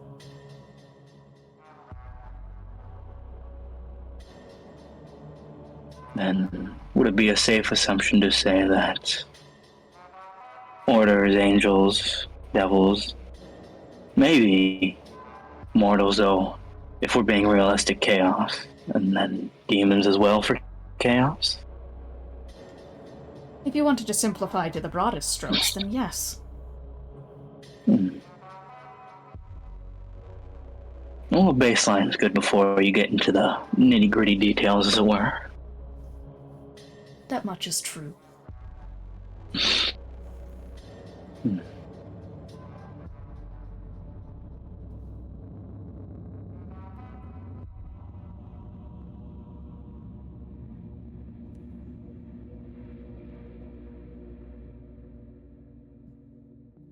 Oh. The actual... Oh yeah, there you go. I couldn't hear you for a second. Okay. Can I do an actual Arcana check on the notes and things like that? Yeah. We'll just say that you guys are I want to flipping see through how that. thorough his work is. Yeah. Meanwhile, Charpay. Hey. Trying to steal that jam. Yeah, she definitely goes the long way around. She's just like very casually like going along the shelves and admiring each little thing. Yeah, and roll once she stealth. Yeah, but I can roll continue to explain. Yeah. I imagine what she's doing. Does Charpay have advantage because of the distracting I'm doing? Yes, very much so. You're rolling that 20 again. Why? Stop. Stop it. This is really good. No, this is the one. This is the one we wanted, though. I'm not even doing it yet. Was this not part of it? It's. No. This is for the whole sequence of sneaking over and stealing the gem. So go ahead and just give me the flavor of what you do there. Yeah, what she's doing is definitely, she goes very casually. Like, she has, like, the, parasol over her shoulder, and she just kind of, like, probably just, like, mindless, like, dumb little comments each time she passes by something like, ooh, shiny. And as she gets over to where the box is that Gideon pointed out, she, like, very tactically, like, angles the parasol, like, blocking the vision of, the person where it is on the shelf, just has it right over that shoulder. And just, what is it? Is there anything else I should know about how it looks? Just a darkened, kind of blackened, icy gemstone that is embedded in the eye of this skull. You can just reach and... Oh, I see. Take it out. Is there... Do I get any sense that it is... Could I, like, roll an Arcana or something to see if they're rolled? Like, it will... Basically, I'm expecting it will do something if I remove it without a replacement. It will not, because Gideon has already done his detect magic on the area, which I think is what you were about to rules check me on. Okay, alright. Yeah. Like, is this going to explode Charpay? Because I would have seen that. You would have seen it, yeah. There's nothing that's going to explode you. It is just embedded in the eye. Yeah. I think what she does, just kind of for the flavor of it, and because I don't have anything better to do with this ability, she... The color of the gem is blue, right? Yeah. Did she have her nails painted for the wedding? I'm not sure if she did. I think she did. I don't know if they were blue. They probably were. Could have. I mean, she has gloves on in the art, so it could be, like, cute detail to note that probably Kelsey had hers pink and you had yours blue. If it's allowed for me to have my nails painted blue for my wife who's blue. Always. She's a hexblood, so she kind of just kind of like bites off one of her nails. The whole thing just pops off. And just, like, very casually just, like, swaps out the gem with the, blue nail in the eye socket. And that is an eerie token now, so she can see out of it if she needs to. This is so smart, yeah. And she'll I guess she'll stash the gemstone away somewhere. And she'll keep walking, continuing to admire all the artifacts. And Gideon, flipping through the notes, as he just kind of lets you go through them at this point to, like, comb over his work. Operation Rainfall started with embedding the kind of, like, early seeds of raging technology throughout corrosion. However, it had a very unstable part to it, which means that now a bunch of, like, people in the corrosion get overloaded with their own hatred and are sent to a random plane to act as carriers for this infection to the other planes. Okay, so Yaksha's alive. That's what I immediately get from this? Yes, Yaksha's alive. But okay. In a raw, primordial, angry state.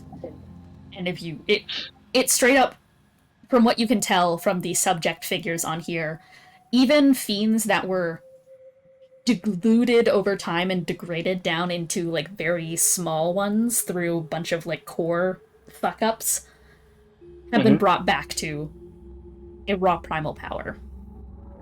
Such as a figure of a pit fiend who had slowly been shrunken down into a much weaker form has been brought back to pit fiend level. I see. So do with that information and Yaksha as you will. Alongside that, with Operation Rainfall, you get the sense that the infections being spread to the other planes of hell are full corruption, full tilt corruption. Though there are specific protections placed on Disbater, on Dis. Dis is being protected from this. It also has not found a way to puncture Nessus, which is a major missing point in the notes currently. I see. As for the inter-Avernal works, the gas, indeed, is referred to as the angelic rage. the operation outline to create an army of outraged fiends, drunk on their own bloodlust for the war to come. This was specifically commissioned by Zariel, but with your thorough note reading, you can tell that it's not specifically tuned out yet, so she does not currently have any control over the people who are within the rage state. Though there are notes put down into the idea of invoking righteous anger towards something. There's discussion of scapegoats. And as you flip, you do notice one of the pages.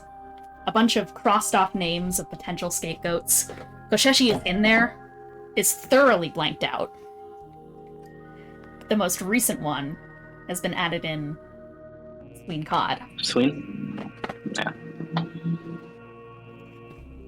I see. Can I do an Arcana check? For two angles. One, to see if the gas could be improved in any way, and also to see if there's a way to neutralize it or stop it. You have already given me a good Arcana check, so I will say that I won't make you roll again. It is not finalized. That being said, it is currently Archdevil Blood resists it. I see. And that is the does project. Does it say anything in the note? Oh. That is the project Azazel's being used for. Oh, also, so that means Azazel has Archdevil Blood? Because he is a consort. Oh, because he's a consort. Yeah. I just wanted. I didn't know if it's shared that way. Okay. Yeah. Now you said that Zariel doesn't have full control of it. So if this guy went, the project would essentially be ruined from the ground up. No, because it is currently still been gassed and dormant in people, so a spark of outrage would still happen, there just wouldn't be any way to control the enraged soldiers. It's still a festering thing. It's still a festering thing, but it wouldn't be able to spread more, right? It does say that it spreads through, from what you can tell, it's spreading through the gases that are currently found within the sewers. I see. Does it say how he's producing it? Or how he's synthesizing it? The body of Kostchtchie.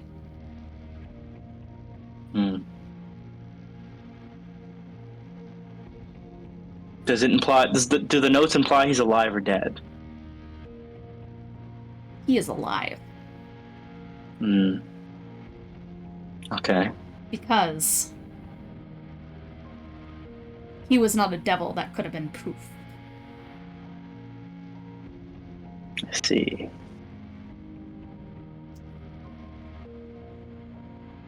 He is classified in your notes as not just a demon, but a demon lord.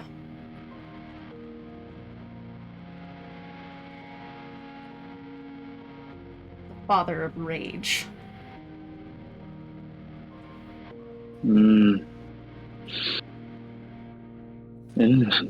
This is all certainly interesting.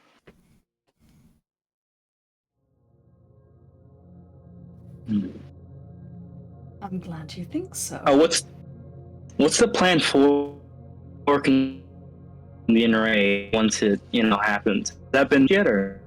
Pardon? You're cutting out a little. Okay. What's the plan for controlling the enraged? They are currently working on, once again, instilling an angelic quality to it that is tied to Zariel and her halo.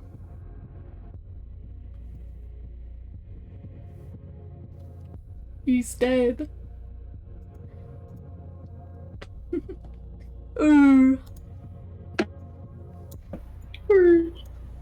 Hello? Hello? Hello? Am I here? Hello? That all cut out for me.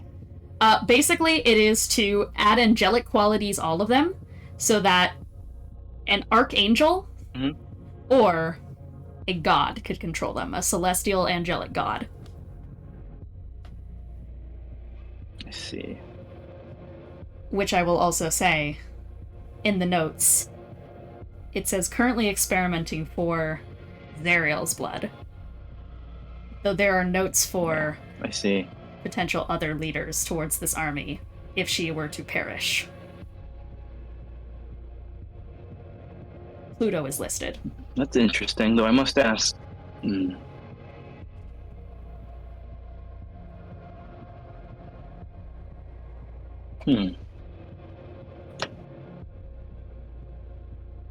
Though I have to ask, if this is an army meant for hell, at least, what plans do you have for safeguards to make sure someone like Genesis doesn't simply take control from another?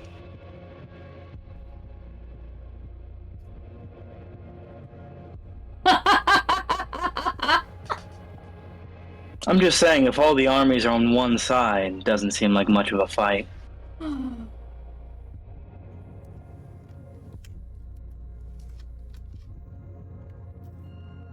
You think it's for hell?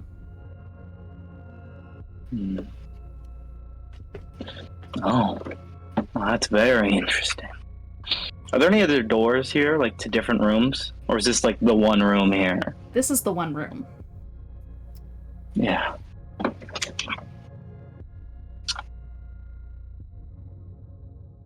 I think I've had an idea.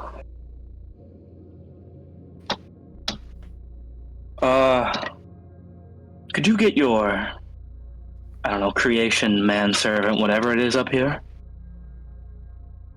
But I can. The thing comes skittering up the stairs. But it is gonna quickly raise up a little finger. Here. It said she's here? She's here. Okay. Could you come here for a moment? I think... Yes. Yes, no, that would have to be the way that works. She's here. Oh, well that's something we'll have to deal with. But could you come here for a second? It's slowly shuffling forward, but you can tell its eye is getting more and more frantic. She's here. Yes, please come here for a moment. He's here.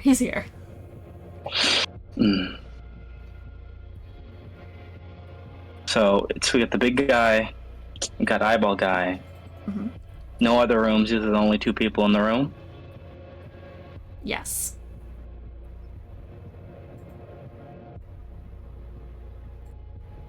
Yeah, I think I'm gonna turn to Charpay, and I'm just gonna say, "Do it now." Is that? Let me make sure I understand what that's referring to. Is that referring to the gem or the box? Shoot the gem. Shoot. Okay. Yep. Do that. Because either she'll do that. with the range requirement on Magic Jar, either he dies or this is the eyeball guy is his body. I don't know, but yeah, she'll do it. But Okay. also, we need to fucking kill this. We need to kill this guy. He's fucking making hell way worse. We absolutely have to kill this guy. Yeah, the Nothic is going to rush over to you, Gideon, and it looks up at you with this big eye, and Charpay, you immediately turn around and are going to take the gun, and the caster is the maker is just going to go, yeah, and it's going to start trying to push out towards you. I want you to roll acrobatics, contested with me, to see who lands their shot first. This guy retaliating. Can I cast a spell? Oh, wait, no, he is casting a spell, so you can also try and counterspell him, too, if you want to. Yeah, I'm gonna counterspell this dude. Yeah. Do I get any help with my acrobatics or no? Probably not. You if he's doing do, something. because the Nothic is also going to shoot up and is going to try and hold him down. Is going to try and hold the Maker down. Right, and okay, as he is again. going to hold a hand up, and you start to see him casting a spell that Melania has shown off before, Abidalzim's Horrid Wilting, which is a massive necromantic blast. Reminder, this was the attack that did about 100 damage to Pluto. Not one, but I get it. Yeah, but I'm counterspelling it. I'm definitely counterspelling it. Yeah. All right. That is an 8th level spell, so go ahead and roll for the counterspell. As for Charpay, roll to hit onto the jar. Yeah. We'll roll to hit. My acrobatics was a 14. It wasn't great, but is that 14. He is going to get his wilting off, but if Gideon is able to counterspell it, then you're good to go. Alright, okay. What is my...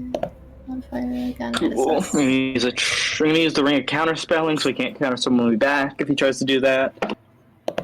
Okay, hell yeah. We are so back. We are so back. I got a 16 on the die, plus 5. That's like 21. So that thing's out of here. 21, you manage to counter Abidalzim's horrid wilting. As it falls into his hand, Charpay, you go to try and shoot at the box. What did you get to hit? Okay, I did not do good. I have multiple bullets in the gun, though. Can I... does it work, or is it just one try? Do you have multi-attack at this level? I do, yeah. Then do it again. I think... How many multi-attacks do I have? I think I have 2 attacks. Hold on, let me make sure. Right. Yeah. Also, wait, didn't you say she gets advantage, or was that for... no, that was for the save. That was for the save, yeah. Yeah, okay, let me try again, because I got an 8. That was sad. It's also a city resting box, so once you include your modifier, it might be better. Like just the box. Well, no, I rolled a 2. It was plus 6. A 2 plus 6. It was an 8 and then a 10 for the second one. An 8 and then a 10. The 10 does hit. Yay! Which is gonna be enough to break the box open. That's so sad. However, there is still the gem in there, and just given how everything is, I think the Maker is going to once again try to lunge forward. This time is trying to scratch at you, but the Nothic is going to attempt to grapple him.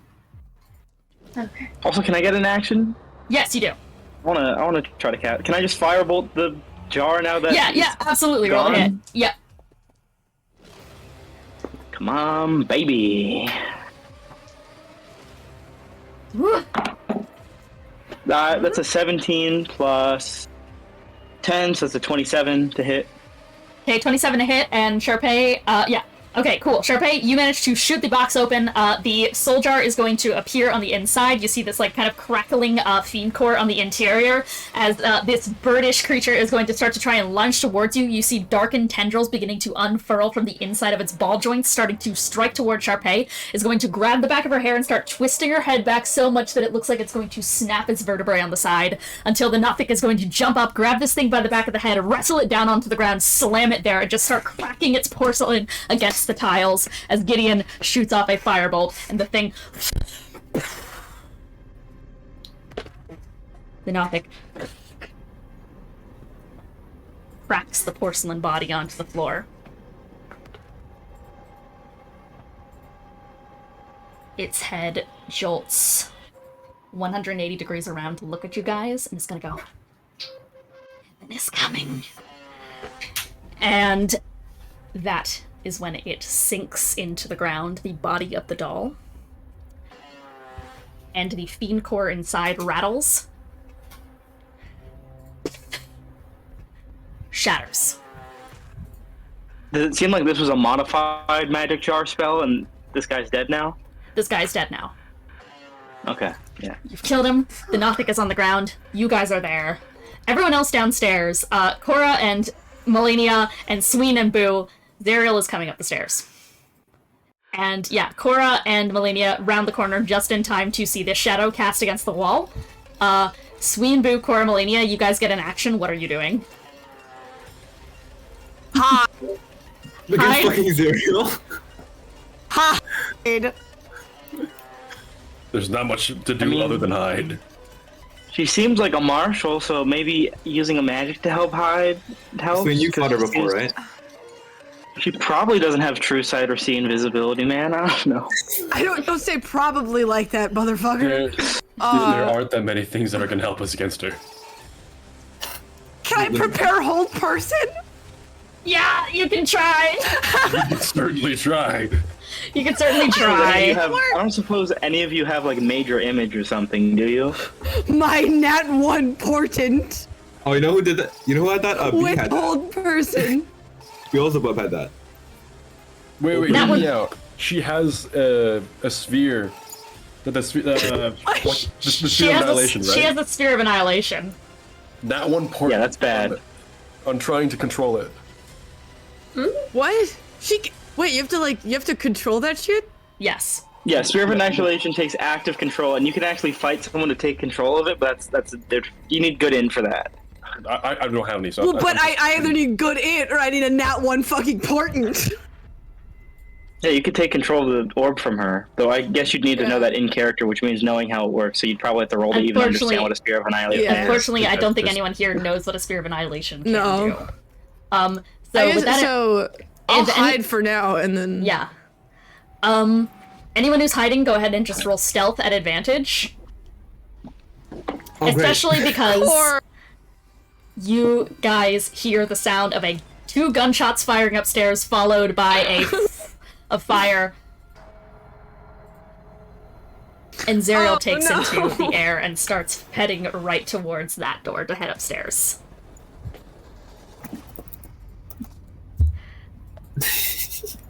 Let's see what we got for rolls. She just comes upstairs, and it's like the whole like act natural thing, and Boone fucking Moloch. Melania's casting Pass Without Trace. Okay. Oh, thank God. Oh.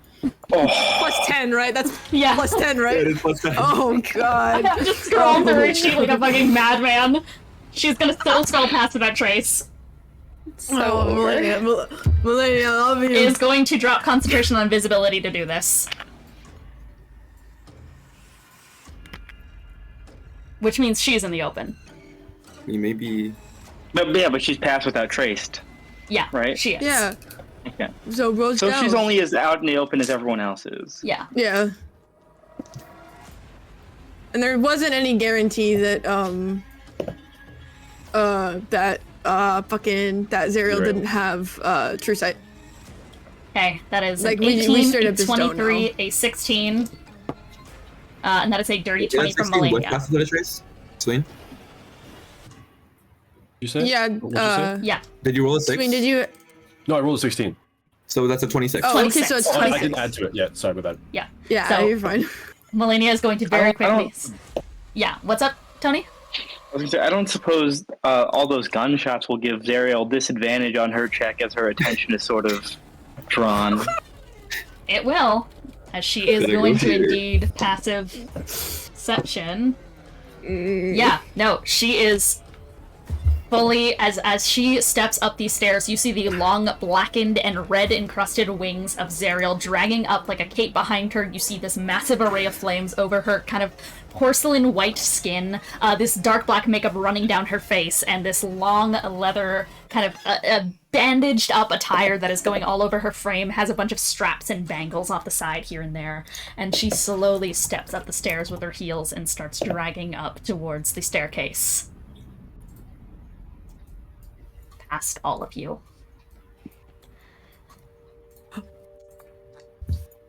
Okay. Okay.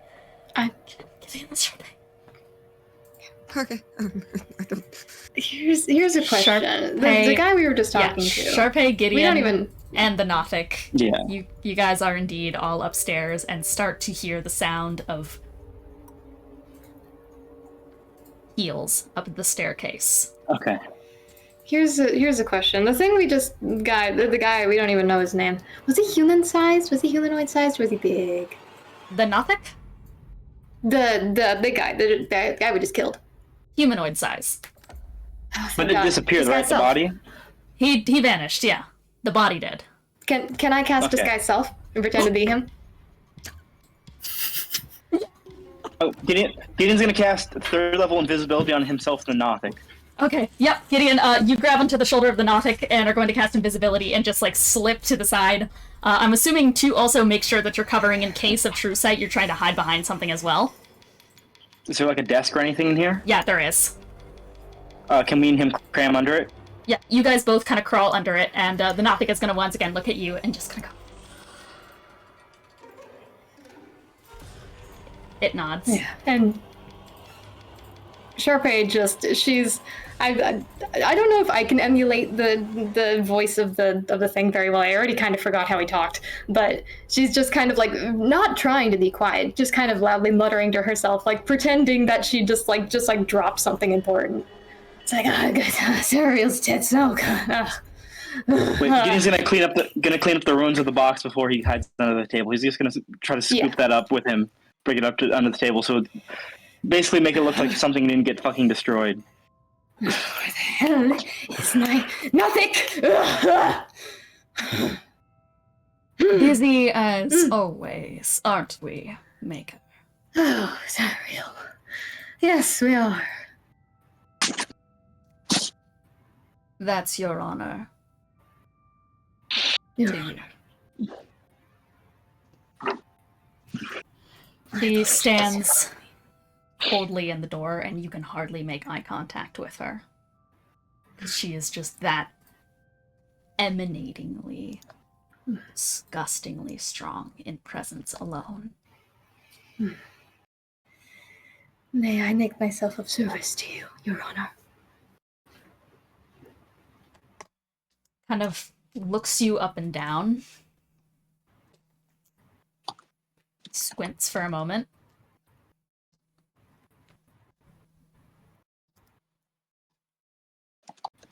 Our timeline has moved up. Are we happy about this? It works. An arc theme course. So it'll work on Asmodeus. Excellent. It will be a slow and eventual process. So you say, but I would like you to try to alleviate this, if possible.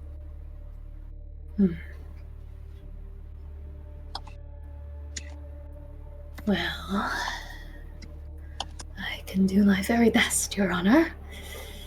Unfortunately, I have reason to believe that Mephistopheles is trying to put his finger in the pie for power, as he always tends to do. Our timeline has moved up due to retaliatory efforts, a display in the Basalt radio tower. I'm aware that this will likely cause kinks in the solution, but are we still working with a majority? Oh, of course we are, but I wasn't aware of what happened. Well, a series of individuals, including that of 2 mortals, were located scaling the Basalt radio tower. Alongside this, identification of Beelzebub, Mephistopheles' consort, has been spotted here. I take it they've been apprehended by the Hell Riders. Such is in progress.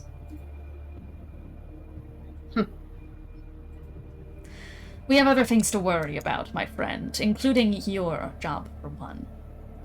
76%, is that still the number we're at? 77, if that pleases you. It does. Outrage begets outrage. Those immune will either fall or corrupt. I'm authorizing full initiation of Operation Downpour. Go ahead and begin preparation for expression. We've got an angle. Very well, Your Honor.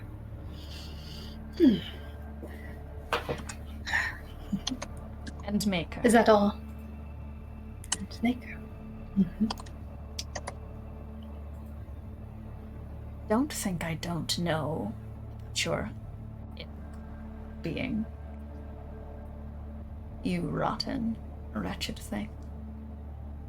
No better than a mortal. Your want for blood. Let it be known that it will not be satiated. You will do what you're told, because you are a fiend, and that's all you can do. Yes, Your Honor.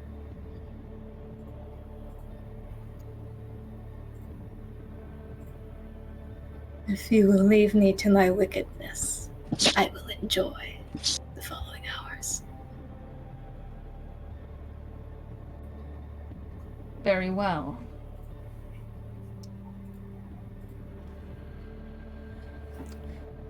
For our sake, let's not bother with disturbing Azazel for the time being. Use the other 2 for expression.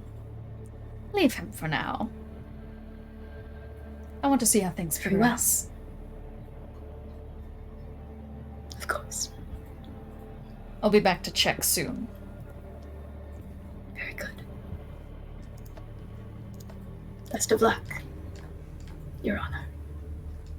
I thought you believed in results, not luck. For you, you can have all the luck in the hells. Not just the hells.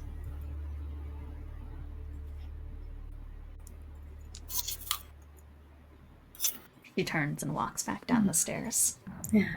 She's gonna stay in character for a while. She heard him humming when they got in, so she's just gonna like mimic that song that they heard before. One last thing I'm gonna ask before the session ends here. Mm-hmm. Does anyone want to do anything when they see Azazel starting to crawl himself up at the top of the steps? She didn't put him back in. She heading back down the stairs, or is she just leaving? You hear her heading back down the stairs. She's trying to climb back up. I have invisibility. I could also... I mean, I have invisibility. I could cast 3rd level invisibility on both of us. You want to swoop in and do that? Yeah, I mean, we're here for him at this point. Yeah, and if you can bring him to Melania, like, it's an aura thing, the +10 stealth. Yeah. Korah? Did we find all 3 gems? Oh wait, I'll ask later.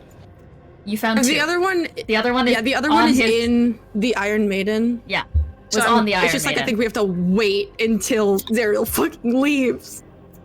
Korah, so he's gonna... you are going to rush across the room. You slide down next to the broken body, this kind of scarred and dilapidated form of Azazel. Cast invisibility, hear the heels coming back down, or start dragging him against the ground.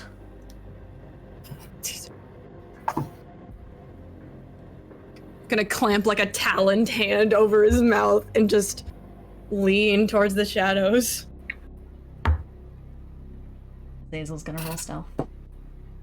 With, well, he's invisible, but Zariel, I will say, has true sight. Yeah. Yeah. So this is within the pass without trace because yes, it is. Is fucking zipping back. So I can. Do you want me to also roll stealth again? Yes. Okay. Oh, Korah! Finally, you're making a comeback. 27. That's not with my modifier, actually. That's just with path with that trace. With my modifier, that is a 31.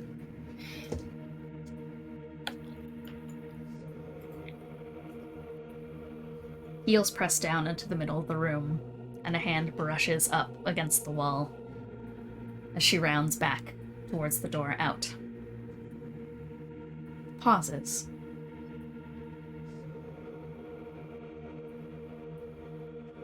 Turns towards all the other open doors in the prison.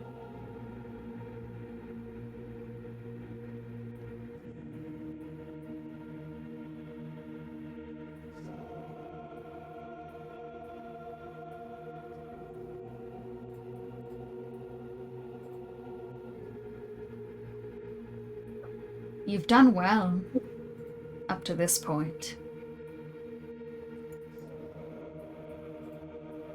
She drifts her hand over towards Bannister. Go on, then. You errors in reality. Do what you must. Make it spectacular.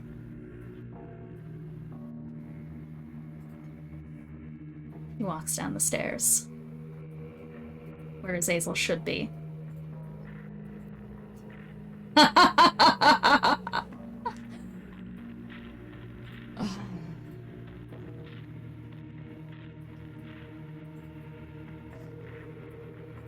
are you, my teacher?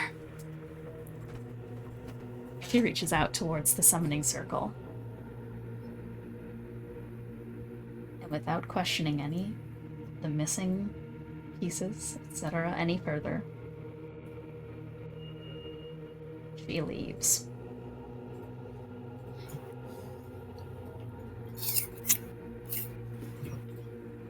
We are gonna end this session off here. Ooh.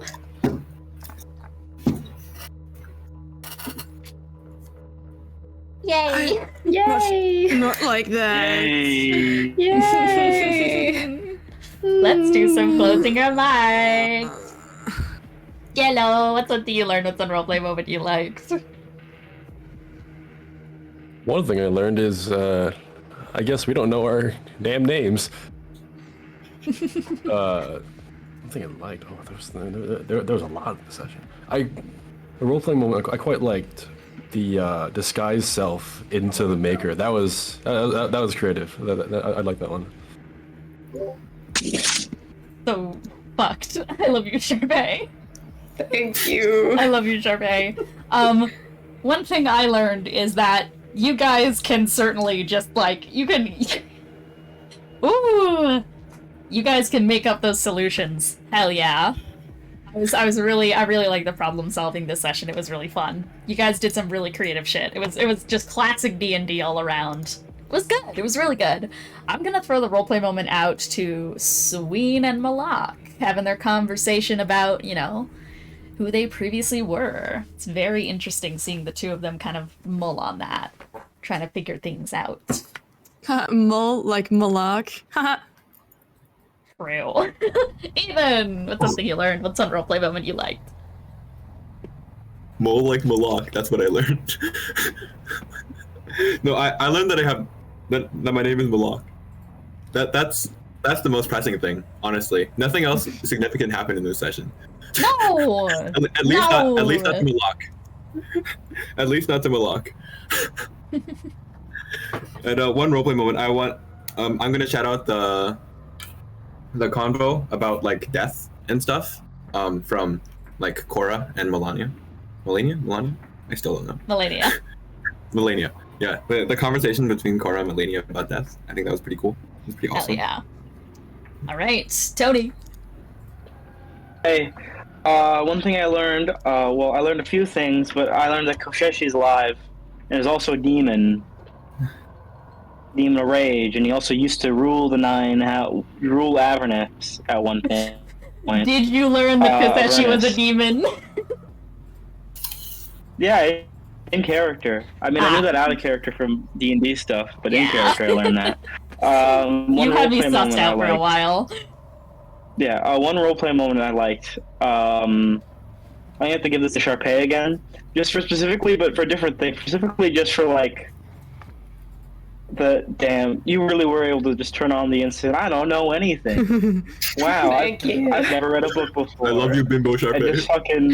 And just fucking outflanking fucking whatever we still don't know his name. Whatever his name. I think we're just calling him the Maker.